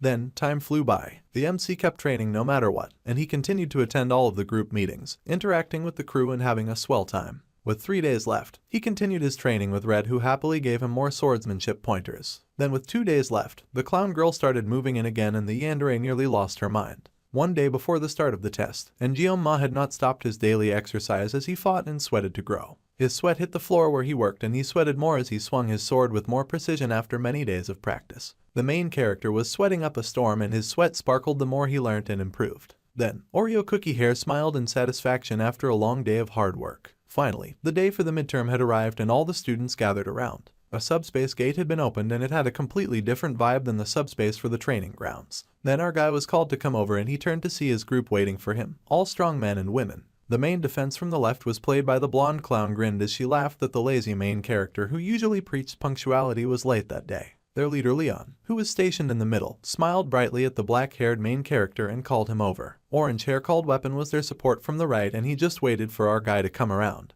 And Chloe, who was their sub-DPS from the left with Blondie, happily greeted the MC this morning.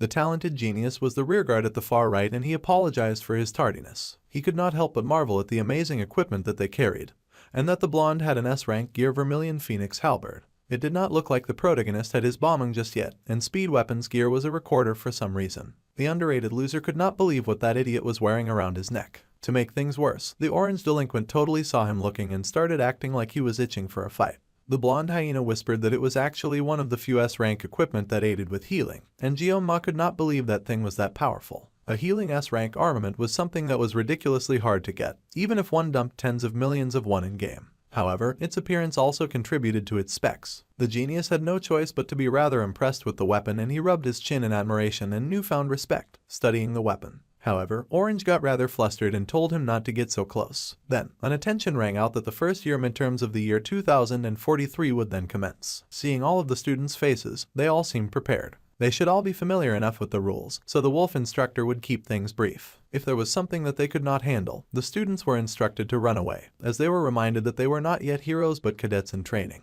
They were told not to risk their necks for extra credit. The students smiled as they listened, and the teacher also informed them that if they were injured or wished to surrender at any time, then they could contact the instructor in charge. It looked like it was nearly time, so Shiny Boy said that it was time for them to prepare. The glowing golden boy told them not to be nervous and said that they would all do their best. The exam was finally starting and Jian-ma got ready. Then, he noticed the redhead had gone rather silent and he asked her if something was wrong. However, the assassin asked if it was weird that he was now anxious about the test since she remembered that a mermaid could appear on the island. Our guy explained that the instructor said that the teachers had checked everything beforehand, so there was no need to worry. Now then, it was time for the students to step inside the game arena, and the subspace gate was now running. So, the smiling main character told Red that it was time for them to go and he patted her head. The redhead smiled, knowing that she should not worry because the talented genius was with them. She believed strongly in Jian-ma, and as their team marched forward, she was sure that everything would be okay. However, suddenly the world went dark and the darkness stretched on long after the team had entered the test arena. A break-in in the darkness was someone calling a name over and over again.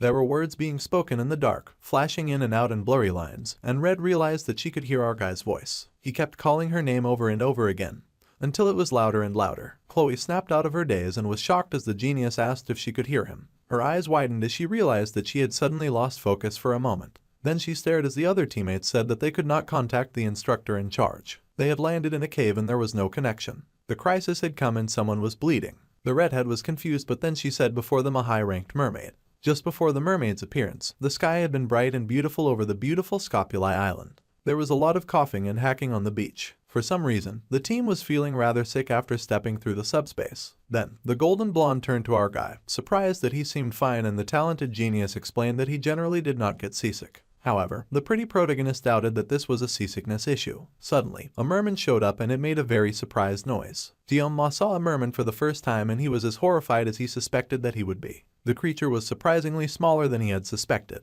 The main character felt like an idiot for being so serious about it and that he might not even have to use his weapon at all. He had been planning to take it easy in the rearguard position anyway. The beautiful golden then said that there would be grown mermen once they reached their assigned area, and those mermen were not like these small ones. First, they had to go check out where the redhead had gone to scout, so that's where the team went. The team strolled through a forest and Leon reminded everyone to be careful while the observant Jian-ma just monitored from the back. Then, he realized something. However, the shiny blonde called out that it seemed like the little assassin was around the area. Little Red zipped through the branches of the trees, using her full assassin powers, and she landed before them. The black-haired main character asked if the little assassin had just been climbing the trees on her way here, and the little redhead said that was the best so that she would not be noticed. Then, the shiny blonde asked Red how things were and what the situation was. The redhead started her report and said that there were about 500 meters ahead, and there was a cave there. The team easily found his cave and they confirmed from Red that it was the right cave. Inside the cave, they saw a gathering of golden eyes and it turned out to be a collection of fish-eyed mermen sitting around a burning fireplace. There seemed to be about 50 or 60 of them in the cave, and our guy noticed that it was definitely something to consider. If they hunted the mermen down, then they would definitely secure first place in the midterms. But for the leader, considering the safety of the team was important too. If it resulted in injuries, then they could be stuck in a cave with no outside communication.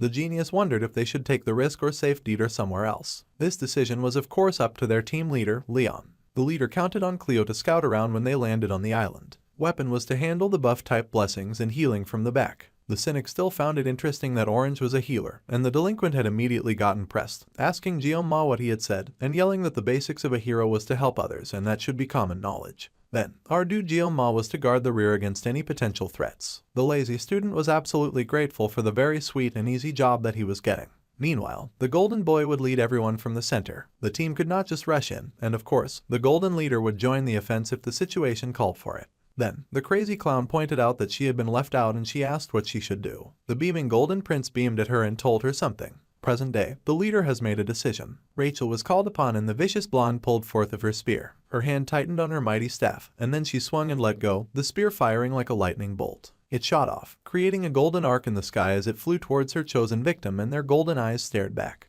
The spear hit dead center in the campfire, completely obliterating it. All the mermen stared shocked and confused as they wondered what on earth had just happened. They were rather slow, but they quickly gathered that they were under attack and they whipped their big bulbous eyes around to see a muscular figure with really large melons leaping right at them. The mermen were distraught as the figure was terrifying and she approached with murder in her eyes. Grinning wickedly, the blonde maniac landed in their midst and grabbed her spear, creating a remarkable arc as she spun in the cave, eliminating many mermen in one go. They were too shocked to even process their deaths as their heads went flying. Meanwhile, Jeon-ma watched her in admiration as he recalled that their brave leader had asked the blonde girl in one of their meetings if she could tear up all of their enemies. Of course, she could do that exceptionally well, and the blonde posed as she grinned back at them, replying in French that of course she could cut down anything. Then, Orange took up his recorder and began to play a note. He blew with all of his might into his glowing green recorder and his blessing immediately activated.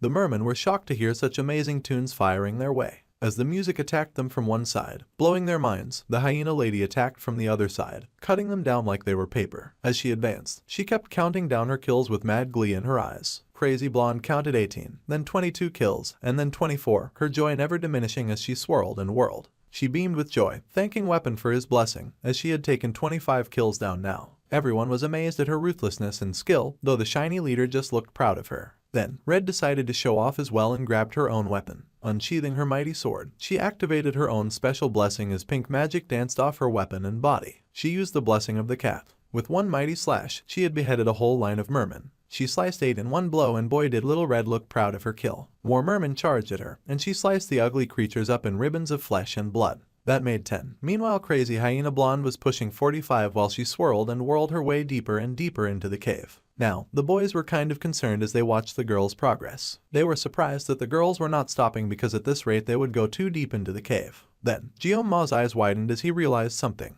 The two girls danced and slashed their ballet of battle as they fought in the cave, not one of them willing to slow down. Red was covered in pink while the hyena girl was encircled by golden magic, and then they both met in the middle to face a giant fish with legs, bigger than any of the other mermen. It almost looked like the girls were fighting each other at some point as they charged towards each other with the giant merman behind them. The beast roared and showed all of its dangerous and sharp teeth, and the two girls activated their powers as they landed before it. Within seconds, the giant monster of death was sliced and its body parts divorced, flying apart and filling the cave with sliced fish. Rachel grinned at Red, noting that the little assassin seemed a little faster than she had been before. Red glared back at the golden hyena and growled that she had been the one to take the big boss down. The blonde laughed and said that the little red assassin was funny as they jumped apart. Our guy was relieved that they were not trying to kill each other, but the girls stayed doing too much. Then, the shiny protagonist took down a few foes on his own, and the MC's attention switched. Leon had noted that the black-haired main character was worried about the two girls, but Jeon-ma pointed out that it seemed his concern was unnecessary. They had managed to take down all 60 mermen, and they had done it so fast. The shiny protagonist grinned and told Oreo Hair to put a bit more trust in his teammates. Since everything was settled, it was now time for them to leave and there were grunts of agreement. Decisiveness and leadership, as well as being the solid backbone of the team, made Leon an irreplaceable, an important center of the story. So, the protagonist's existence in the game seemed to be real. So, our guy once again contemplated the question that he had been asked, and he wondered if it had really been just a simple question about where he was from. Jeon-ma was so distracted that he had not seen the blue light that glinted in the cave. He stood there, knowing that he had not had to contribute much to the fight, so it was a relief when the bright light fired like a laser, coming from over our guy's shoulder and tearing into the protagonist's midsection. Everyone could only stare in shock, confusion and horror at the sudden attack when they had successfully eliminated all enemies. However, that was not exactly so, and now they all looked back to regard the lithe and beautiful enemy that had suddenly appeared. The team cried out their leader's name as he crashed to the ground, but behind them a bigger problem was brewing, and a feminine figure rose to the surface from the water. A beautiful purple demon mermaid had appeared, and she meant business. The blonde hyena panicked, shocked to see a mermaid of all things, and she asked why such a creature had appeared. They had scouted ahead and seen nothing, so the students could not imagine now where that thing could have come from. Jeon-ma was beyond horrified about the recent development, and he cursed internally, knowing that it had felt like things were going too smoothly. Given the situation, he did not know if they were to fight or run. If they were to poorly attempt to flee with the injured Leon, they might all end up wiped out. In that case, there was another option. Meanwhile, Rachel yelled at Weapon, asking him to try to contact the instructor about a mermaid showing up. However, they were not getting through as there was no connection inside the cave. The students had begun to tremble, and our guy cursed that they no longer had communication from the outside, and his teammates were panicking even more. It seemed the MC was the only one who was still clear-headed, and the blonde was surprised to hear that. Our guy immediately leapt to take charge, telling the recorder guy to pour out his blessing on Leon as soon as possible. Then, Jeon-ma called out to Chloe, snapping her out of her daze, and she stuttered out a response. He told her to get out of the cave and to alert the other cadets nearby to evacuate. She was also their escape route, so she had to go call the instructors as she was the only one who could slip away in this situation. Red was alarmed by these instructions, but he insisted that it was hard to flee with the injured protagonist, so the little assassin had to hurry before the mermen began to swarm again. She was hesitant, but she knew her given task was important, so she accepted it. The little red had leapt away, and then Rachel returned to our guy, asking if he had a plan. Then she paused in horror and asked what he was doing.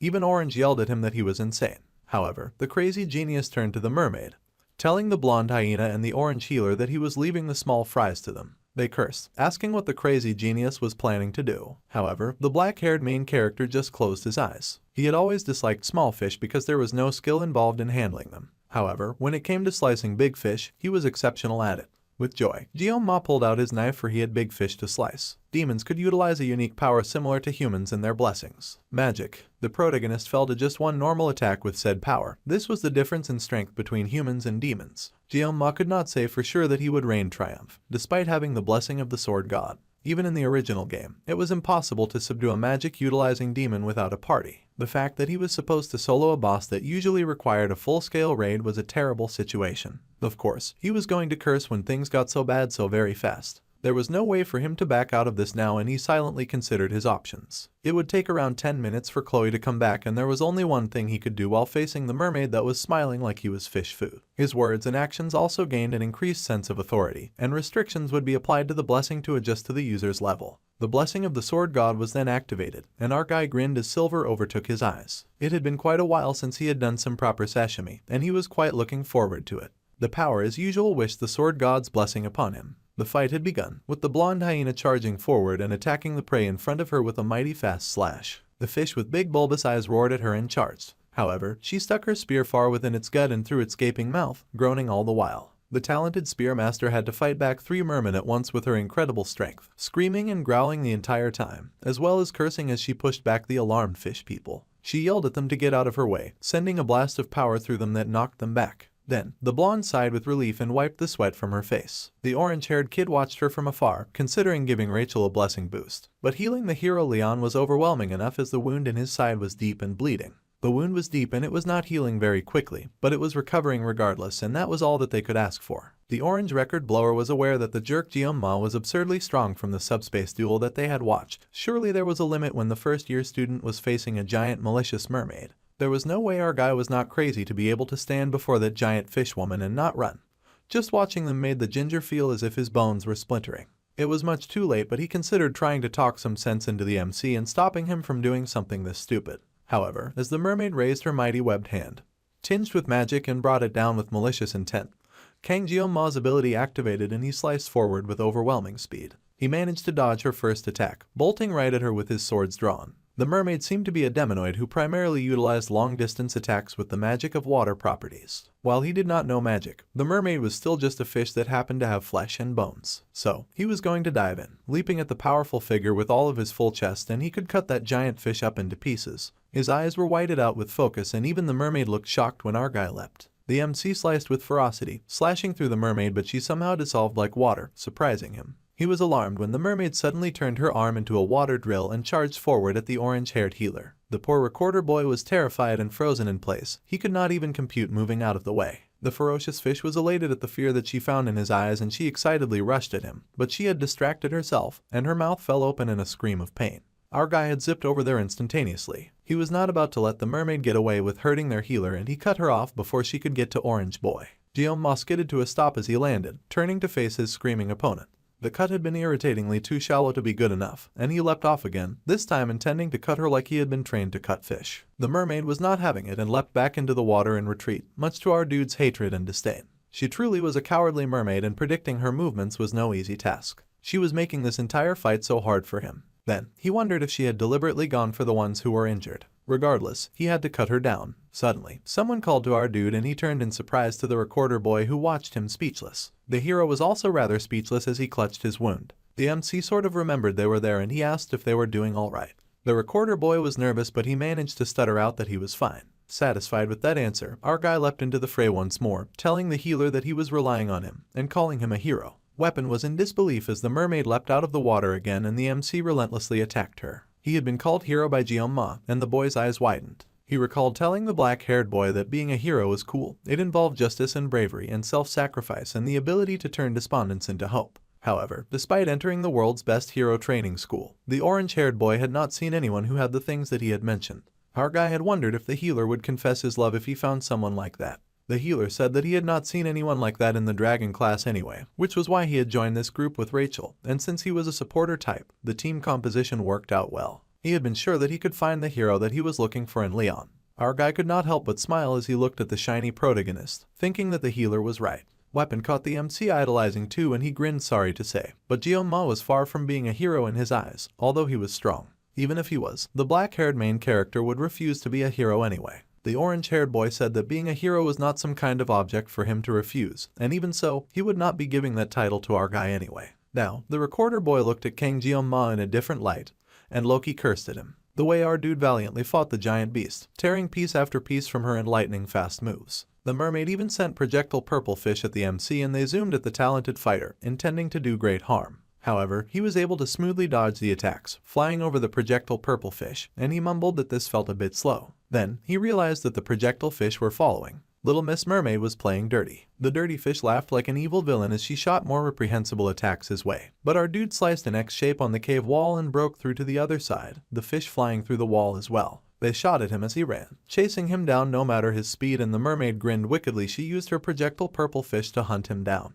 She grinned wickedly and turned her head, intending to send more projectiles towards the others, and the blonde hyena screamed, knowing the evil fish was aiming for their healer. The demonoid mermaid had been aiming there from the start and she stretched out her hand as she fired a blast at them, and Weapon once more feared that his time had come. However, suddenly our guy zoomed by, slicing her arm right off as the fish still zoomed after him in pursuit. He cursed as he had once again made a shallow cut. He could not take this beast down with only small cuts and he growled to himself to get himself together. The mermaid was shocked when her arm flew clean off and then she felt a new level of rage. The magic she had intended to fire got blasted in another direction and it smashed into the cave walls, tearing a whole beacon out into the island. The mermaid was furious with rage and she whistled and clicked in annoyance. Suddenly, the three fish she had sent Jeon-ma blasted right into her and the large fish was highly alarmed and very confused. Meanwhile, some of the students around the region noticed that their instructor Kim had arrived and the purple-haired sensei turned.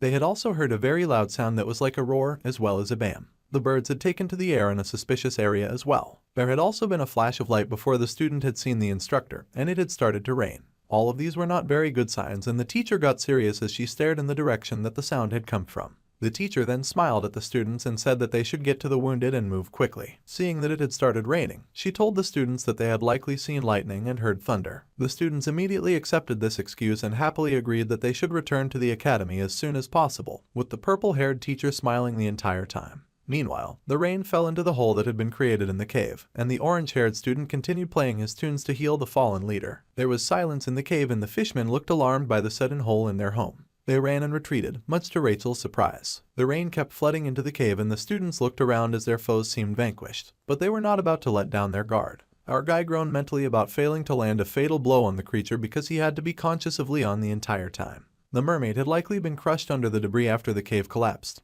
and she likely was not dead. Suddenly, there was a huge explosion from the debris to quickly confirm our guy's suspicions, and he grinned in exhaustion, knowing that stupid fish would not die from rocks alone. The mermaid appeared with her melons hanging out, and she looked furious. She looked like she had unlocked new forms of rage as she charged at Jeon-ma, and he threw aside his jacket. Then, he called out to Rachel, saying that since the fishmen were basically taken care of, he was leaving Weapon and Leon in her care. The blonde agreed and the healer looked hesitant. He could not believe it.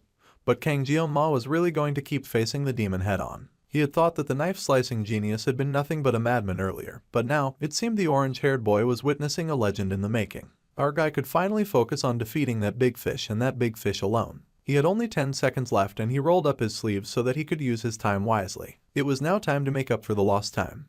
The big fish gritted her teeth and growled at him, and then, once again, she charged at the crazy knife-wielding genius who told her to bring it on. He closed his eyes for a second and then they snapped open as he zoomed right at her, intending to cut everything down. Faster, faster, and faster, the redhead had to run even faster through the forest. She had no intention of stopping as she raced through the forest. The little red assassin ran, her sword in hand as she slashed through the forest, knocking out every obstacle that appeared in her way. She had run so fast and so hard that it felt like her legs were screaming at her now, begging the redhead for mercy. However, even if she had to use up her blessing to run, even if she could get even a sliver of help, she needed to find any form of help for her fallen comrades. Even so, running hurts. It hurt so bad and she was not even stopping to catch her breath. However, she would not slow, her thoughts filled with Jianma. He had told her to contact the instructors while they had stayed back to fight that impossible beast. The dark-haired guy was the strongest person that he had ever met in her life. However, he always found fighting arduous, and he was the kind to avoid drawing his blade whenever possible. He would only unsheath his difficult weapon when there was no other choice. It was because of this that she ran now. She also believed that the MC had made the best decision when it came to dealing with the situation. But Chloe was still bitter about the mermaid, wishing that she had been stronger. Suddenly, she heard an explosion from the mountain where she had left her comrades, her eyes wide in shock and horror. The redhead turned in horror, wondering what the blast had been. Her lip trembled as she hoped her darling crush was still alive. She raced forward, running even harder and faster, racing through the forest like nobody's business. Her feet skidded across the floor, and she ran even faster. Chloe could not fall here, she could not stop at this limit. The girl ran faster through the rain, even as rain fell from her eyes in despair. She needed to find somebody, anybody who could help, and she cried out, screaming if anyone was there, if anyone could help. Her eyes widened when she finally sensed something. She could not feel it clearly because her senses were a mess, but she could detect mermen ahead of her. Chloe's heart was filled with rage and disgust. Mermen were the last people she wanted to see right now, and she rushed forward with the intent to eliminate them, just to run right into a magnificent sword. Her eyes widened in shock at the sword that deflected hers, and even the blue-haired person who had stopped her was shocked. The redhead was relieved. Finally, she had run into a person. She apologized and then just collapsed on the floor without passing her message. The waterfall-haired girl was surprised, and her teammates cursed when they saw that, wondering if they had been attacked in an ambush. They yelled at the redhead, asking if she was insane and that they could not just let it slide and that she tried to hurt them. However, Waterfall Hair told them to hold their charge because the redhead looked familiar. The little assassin managed to weakly crack her lips and speak, telling them about what had happened to Jianma. The mountain was still smoking in the distance, and the blue-haired girl was horrified. Later, they would wonder if there would ever be a day as astonishing as this. The ginger-haired boy stared in wonder, noting that the MC looked like a skilled swordsman, handling a live fish and flopping on a chopping board with skill. The black-haired boy went beyond just fighting the demonoid. The talented Sashimi knife wielder had overwhelmed it. The ginger was certain that the scene that was unfolding in front of them now would be something that would be etched in his memory for the rest of his days. He was witnessing the birth of a true hero. It was not like Jianma was moving as quickly like he did back at the subspace duel. With his precise and fast technique, he deflected attacks and closed in. The Sashimi wielder sliced through his opponent without mercy, darkness thriving within him. His technique originated from the simple act of cutting, and the dark-haired boy sliced through the fish expertly, and its outcome was literally clear-cut. That giant fish fell apart like fallen paper. The two watching could not help but stare in shell-shocked awe. Even Rachel, who was the successors of the Spear clan and grew up among the strong, had not seen anything of this caliber. The blonde was speechless. At this rate, the mermaid might just fall. Suddenly, the blonde noticed something and yelled to weapon. The ginger straightened in shock, and the girl barely managed to shove him out of the way as a huge white blast came flying their way. She yelled at the boy to get his mind out of the clouds or they were surely going to die. The ginger was a little surprised about that, and then he gaped at the gigantic crater that had been created by the blast that they had just dodged. It was insane. The boy had nearly forgotten where he was from and how surreal the sight was. The surroundings had suddenly changed, and their opponent was a demonoid who utilized magic. A blade against magic would not have been a good matchup to begin with, even if he currently had the upper hand. Eventually, Jianma would start to struggle. The ginger then worried that their opponent used magic that could not be dealt with, and even the dark-haired boy seemed to consider the possibility. However, he still stood in challenge, his knife out as he faced the opponent. The mermaid was still standing despite getting sliced up consistently. She was a huge pain, and she thought the same of her opponents. The angry purple fish then attacked them with the needle squall and roared at them. Her attack came flashing at them, along with her slimy bouncing melons as she aimed again to kill. There was a flash of purple in the rain as she faced the MC who stood in her path. Suddenly, there came the collective sound of snapping. The mermaid waved her hand in Jianma's direction, her teeth gritted with malice, and purple slashes flew right at the young lad as he stood facing the approaching strikes. The young student leapt and raced, moving faster than the incoming attack. The slashes all crashed into the mountainside, narrowly missing him. The sashimi knife that Jianma held smoked from the attack, a serious frown on his face as he noticed this. The fighter kicked and slashed his attack right back at the creature, slicing through her. The mermaid's eyes widened in shock as Jianma became larger than life, his look almost demonic as he launched his attack at the quivering fish. The mermaid screamed in alarm and rage, her scream of pain echoing through the mountain cave as yet another slash sliced through her. Suddenly, the boy with Oreo-colored hair had his eyes widened, because suddenly appeared the most rolling, confused pile of mermen coming towards him. The mermaid growled wickedly and then suddenly powered up by tossing something glowing and purple down her gullet. Then, her neck powered up with glowing light like a toad cannon was bubbling in her chest. Then, her jaw unhinged and her mouth became a gaping chasm of purple power, fired directly at the main character. Weapon yelled for him to get out of the way, but the young lad knew that he could not avoid the blast on time. Staring at the blast coming right at him, the scene went white and it felt like he was transported to another world. In that world, the main character stood in a calm sea. He stood confused in the silence, staring out into the open and still world of white and blue. His feet were deep inside the water, but the MC was speechless, and he knew not where he was. He caught the water in his hands, staring in confusion when something caught his attention. There was suddenly a flash of pink, like the mermaid's blast was cutting through his very slowly, slicing through the perfect piece of white and blue. Jeonma's eyes widened and he stared out at the horizon, and a voice spoke, telling him to slice. The boy replied that he did it, he had sliced. Little sparks of red flickered within the darkness, and he reached for a sashimi knife, grabbing it tight in his hand.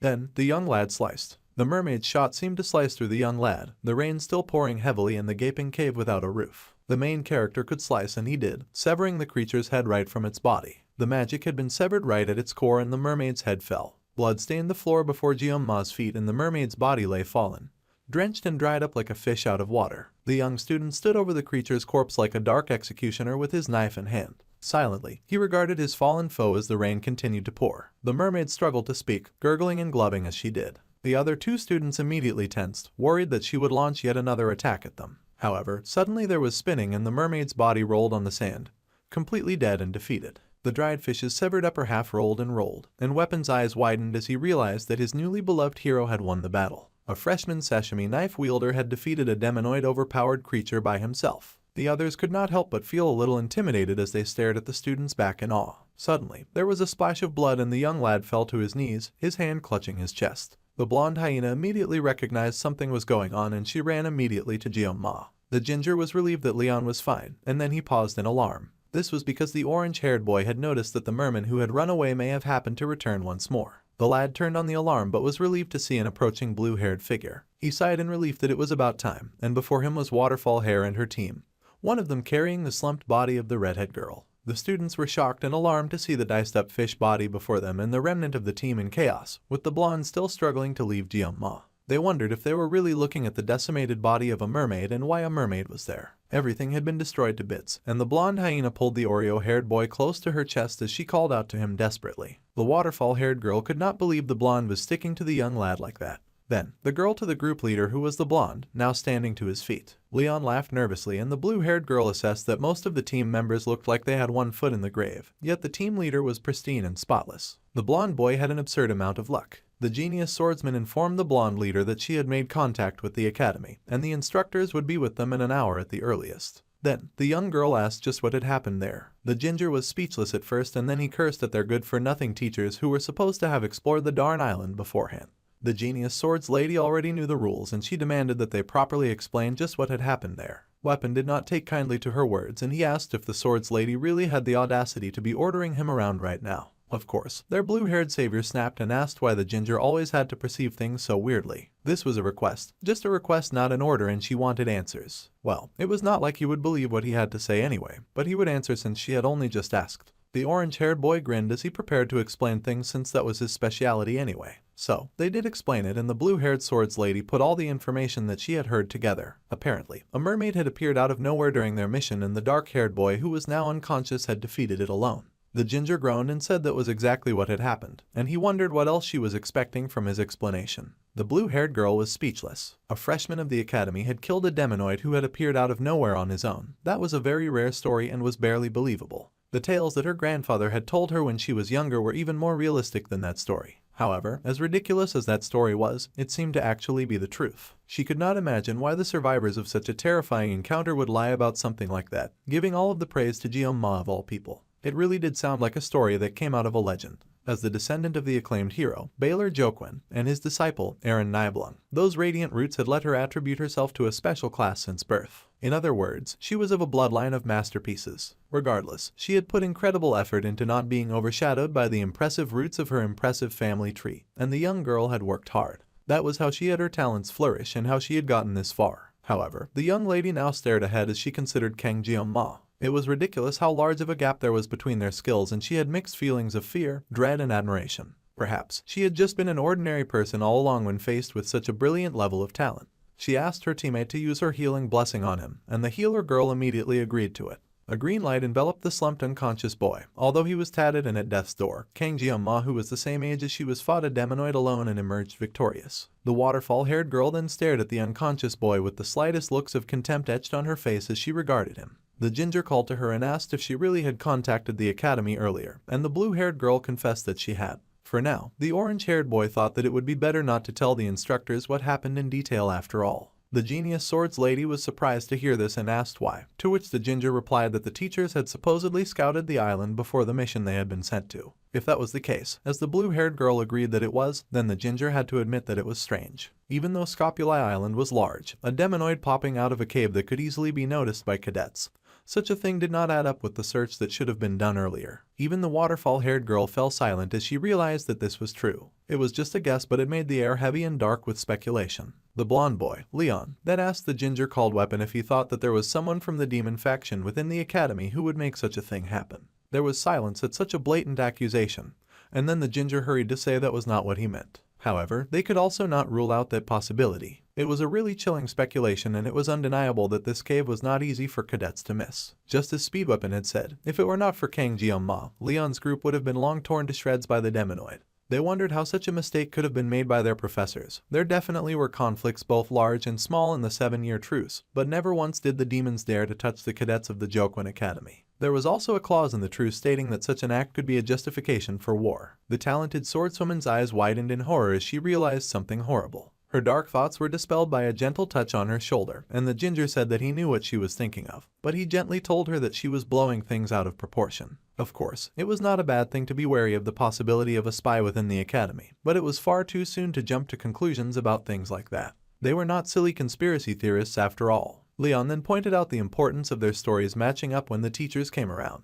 If there was really a spy in the academy, then Jeong-ma would definitely become a target once they heard that he defeated a demonoid alone. This was true, and though the ginger did not think it was right to keep this under wraps, considering how much the boy did for them, they had to protect him. If that was how they felt, Abel then suggested that they could all just talk to her grandfather about this first. They were surprised that she had suggested the Sword Emperor, and so some time passed. That evening, all of the students had returned to the academy. A curtain fluttered in the wind at the window of Jeong-ma's hospital bed. The poor main character had only just awoken to the sound of the carefree laughter of students. The young lad wondered if he was in a hospital now, and he stared at his hand as if trying to figure out if he had truly survived that encounter. He was truly alive after all, despite the mermaid's best efforts. The wicked creature of purple light had shot something out right before it had died, a magic sphere aimed straight at him. It was not an attack that he could dodge, yet he had been able to see it. Without thinking, the genius with the sashimi knife had been able to cut through it like a like, and the magic was severed into 2 halves before bursting. It had definitely been water. The magic had been water. However, the boy struggled to figure out what that sensation had been. After he had activated the sword god's blessings, he had felt things that he could not possibly describe. Then, Jeong-ma recalled his blessing that had used to feel more like a curse. Just then, his status window popped up and he had leveled up a bit on certain strengths. His mental fortitude, for instance, had increased by 1. He did not get scared when facing the mermaid, so he guessed that was the reason why, and the effects were nice. Finally, the young black-haired boy reached out and noted that the assimilation rate of his power had gone up to 7.2%.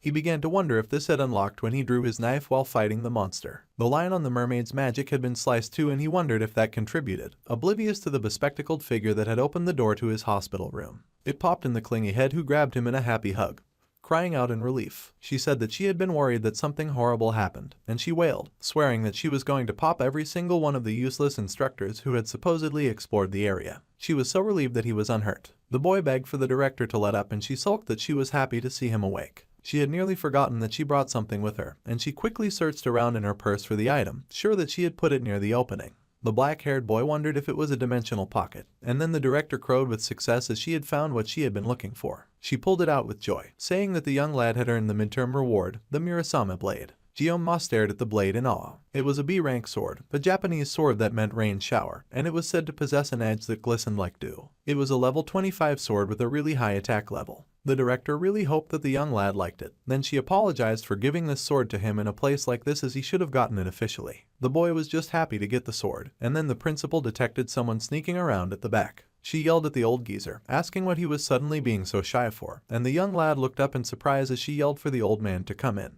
The old man stepped in, scolding Medea for calling him an old geezer even though he had asked her not to do that. He cleared his throat and the director scoffed that he would not let her act like a young girl. It was a strange sense of deja vu for Jeon-ma, as the last time he had used his powers excessively, those two had also been there. Once again, the director of the academy and the Sword Emperor were at his hospital bed and he asked what had brought them there. The director explained that she had heard everything from his teammates and that on behalf of the Jokwon Academy, she would like to apologize from the bottom of her heart. The beautiful lady bowed in apology and even the old man lowered his head a little in shame, much to the young lad's alarm. The academy was to blame for everything that had happened during the midterms. Because of that, he and his teammates, no, everyone who was there had nearly lost their lives. The Oreo-haired boy was shocked to hear as the director, Media Poison, swore on her honor as the director of Jokwon Academy to uncover the truth behind this incident.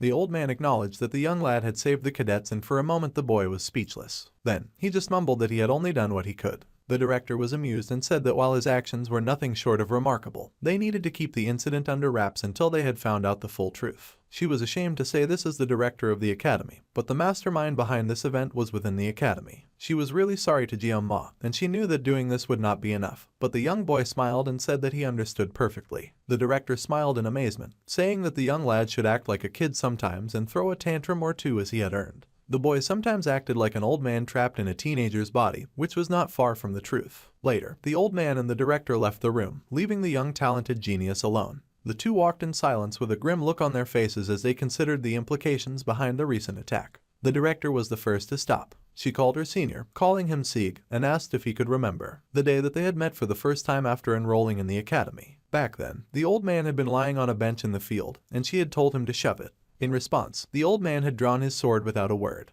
What was it that he had said? Something along the lines of telling her not to order him around, with typical 8th grader syndrome. The old man mumbled that he did not remember such an embarrassing memory. The lady smiled in amusement with the slightest of sadness coloring her eyes. It felt as if that encounter had happened just yesterday, yet she had already spent 60 years at the academy. Goodness, she really had lived long. Yet, it was laughable how she had not even filled a tenth of the Jokwon Academy's history. Back when they had enrolled, this place, the academy, was already ancient and filled to the brim with history. While there had been big and small incidents, the academy nurtured and protected its cadets for 700 years. Yet, Media colored green with rage, her hair dancing in her aura and the glass of the window before them shattered. A protective shield protected them from the raining shards as she closed her eyes in concentration. However, the director still could barely hold back her anger, triggered by what had occurred to the students under their protection. Before the midterms had started, she had received reports that they had completed multiple preliminary surveys of the island.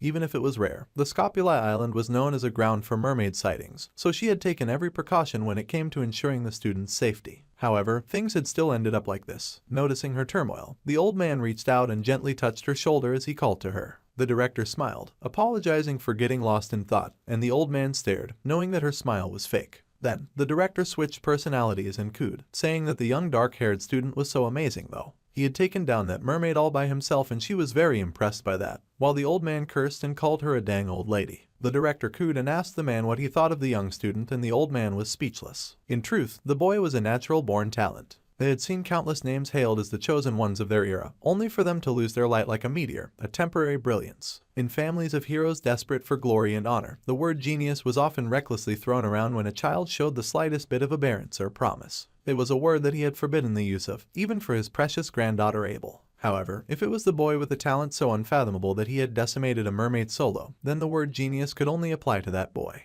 If Jeon-ma eventually accumulated experience, the old man could not help but wonder just how far he would go. If it was Kang Jeon-ma, the old man wondered if he could reach the place that he had dreamed of. The old man began to walk ahead, much to the director's surprise, but he just told her to stay put at the academy for now. The director smiled at his encouragement, and she agreed but reminded him that he was going to help her clean stuff up. He mumbled that he did not recall such things and she rudely asked if he had suddenly gone senile. However, he insisted that he did not remember. Meanwhile, back in Wolf class, Jeon-ma went over all that he knew so far. The fact that he had severed the demonoid's head back on Scopuli Island seemed to have been kept under wraps, as per the headmaster's instructions. It was a bit awkward to say this, but it might be that his classmates were so carefree because he had stopped the mermaid. After his discharge, the first thing he had done was visit the school's forge to reshape and enhance Murasame. In truth, the sacred sword was just a metal rod to him, considering the sword god's blessing, so the reforging was necessary. The young student had asked for an enhancement of his weapon and his request was confirmed. Since he had come during the 700th anniversary event,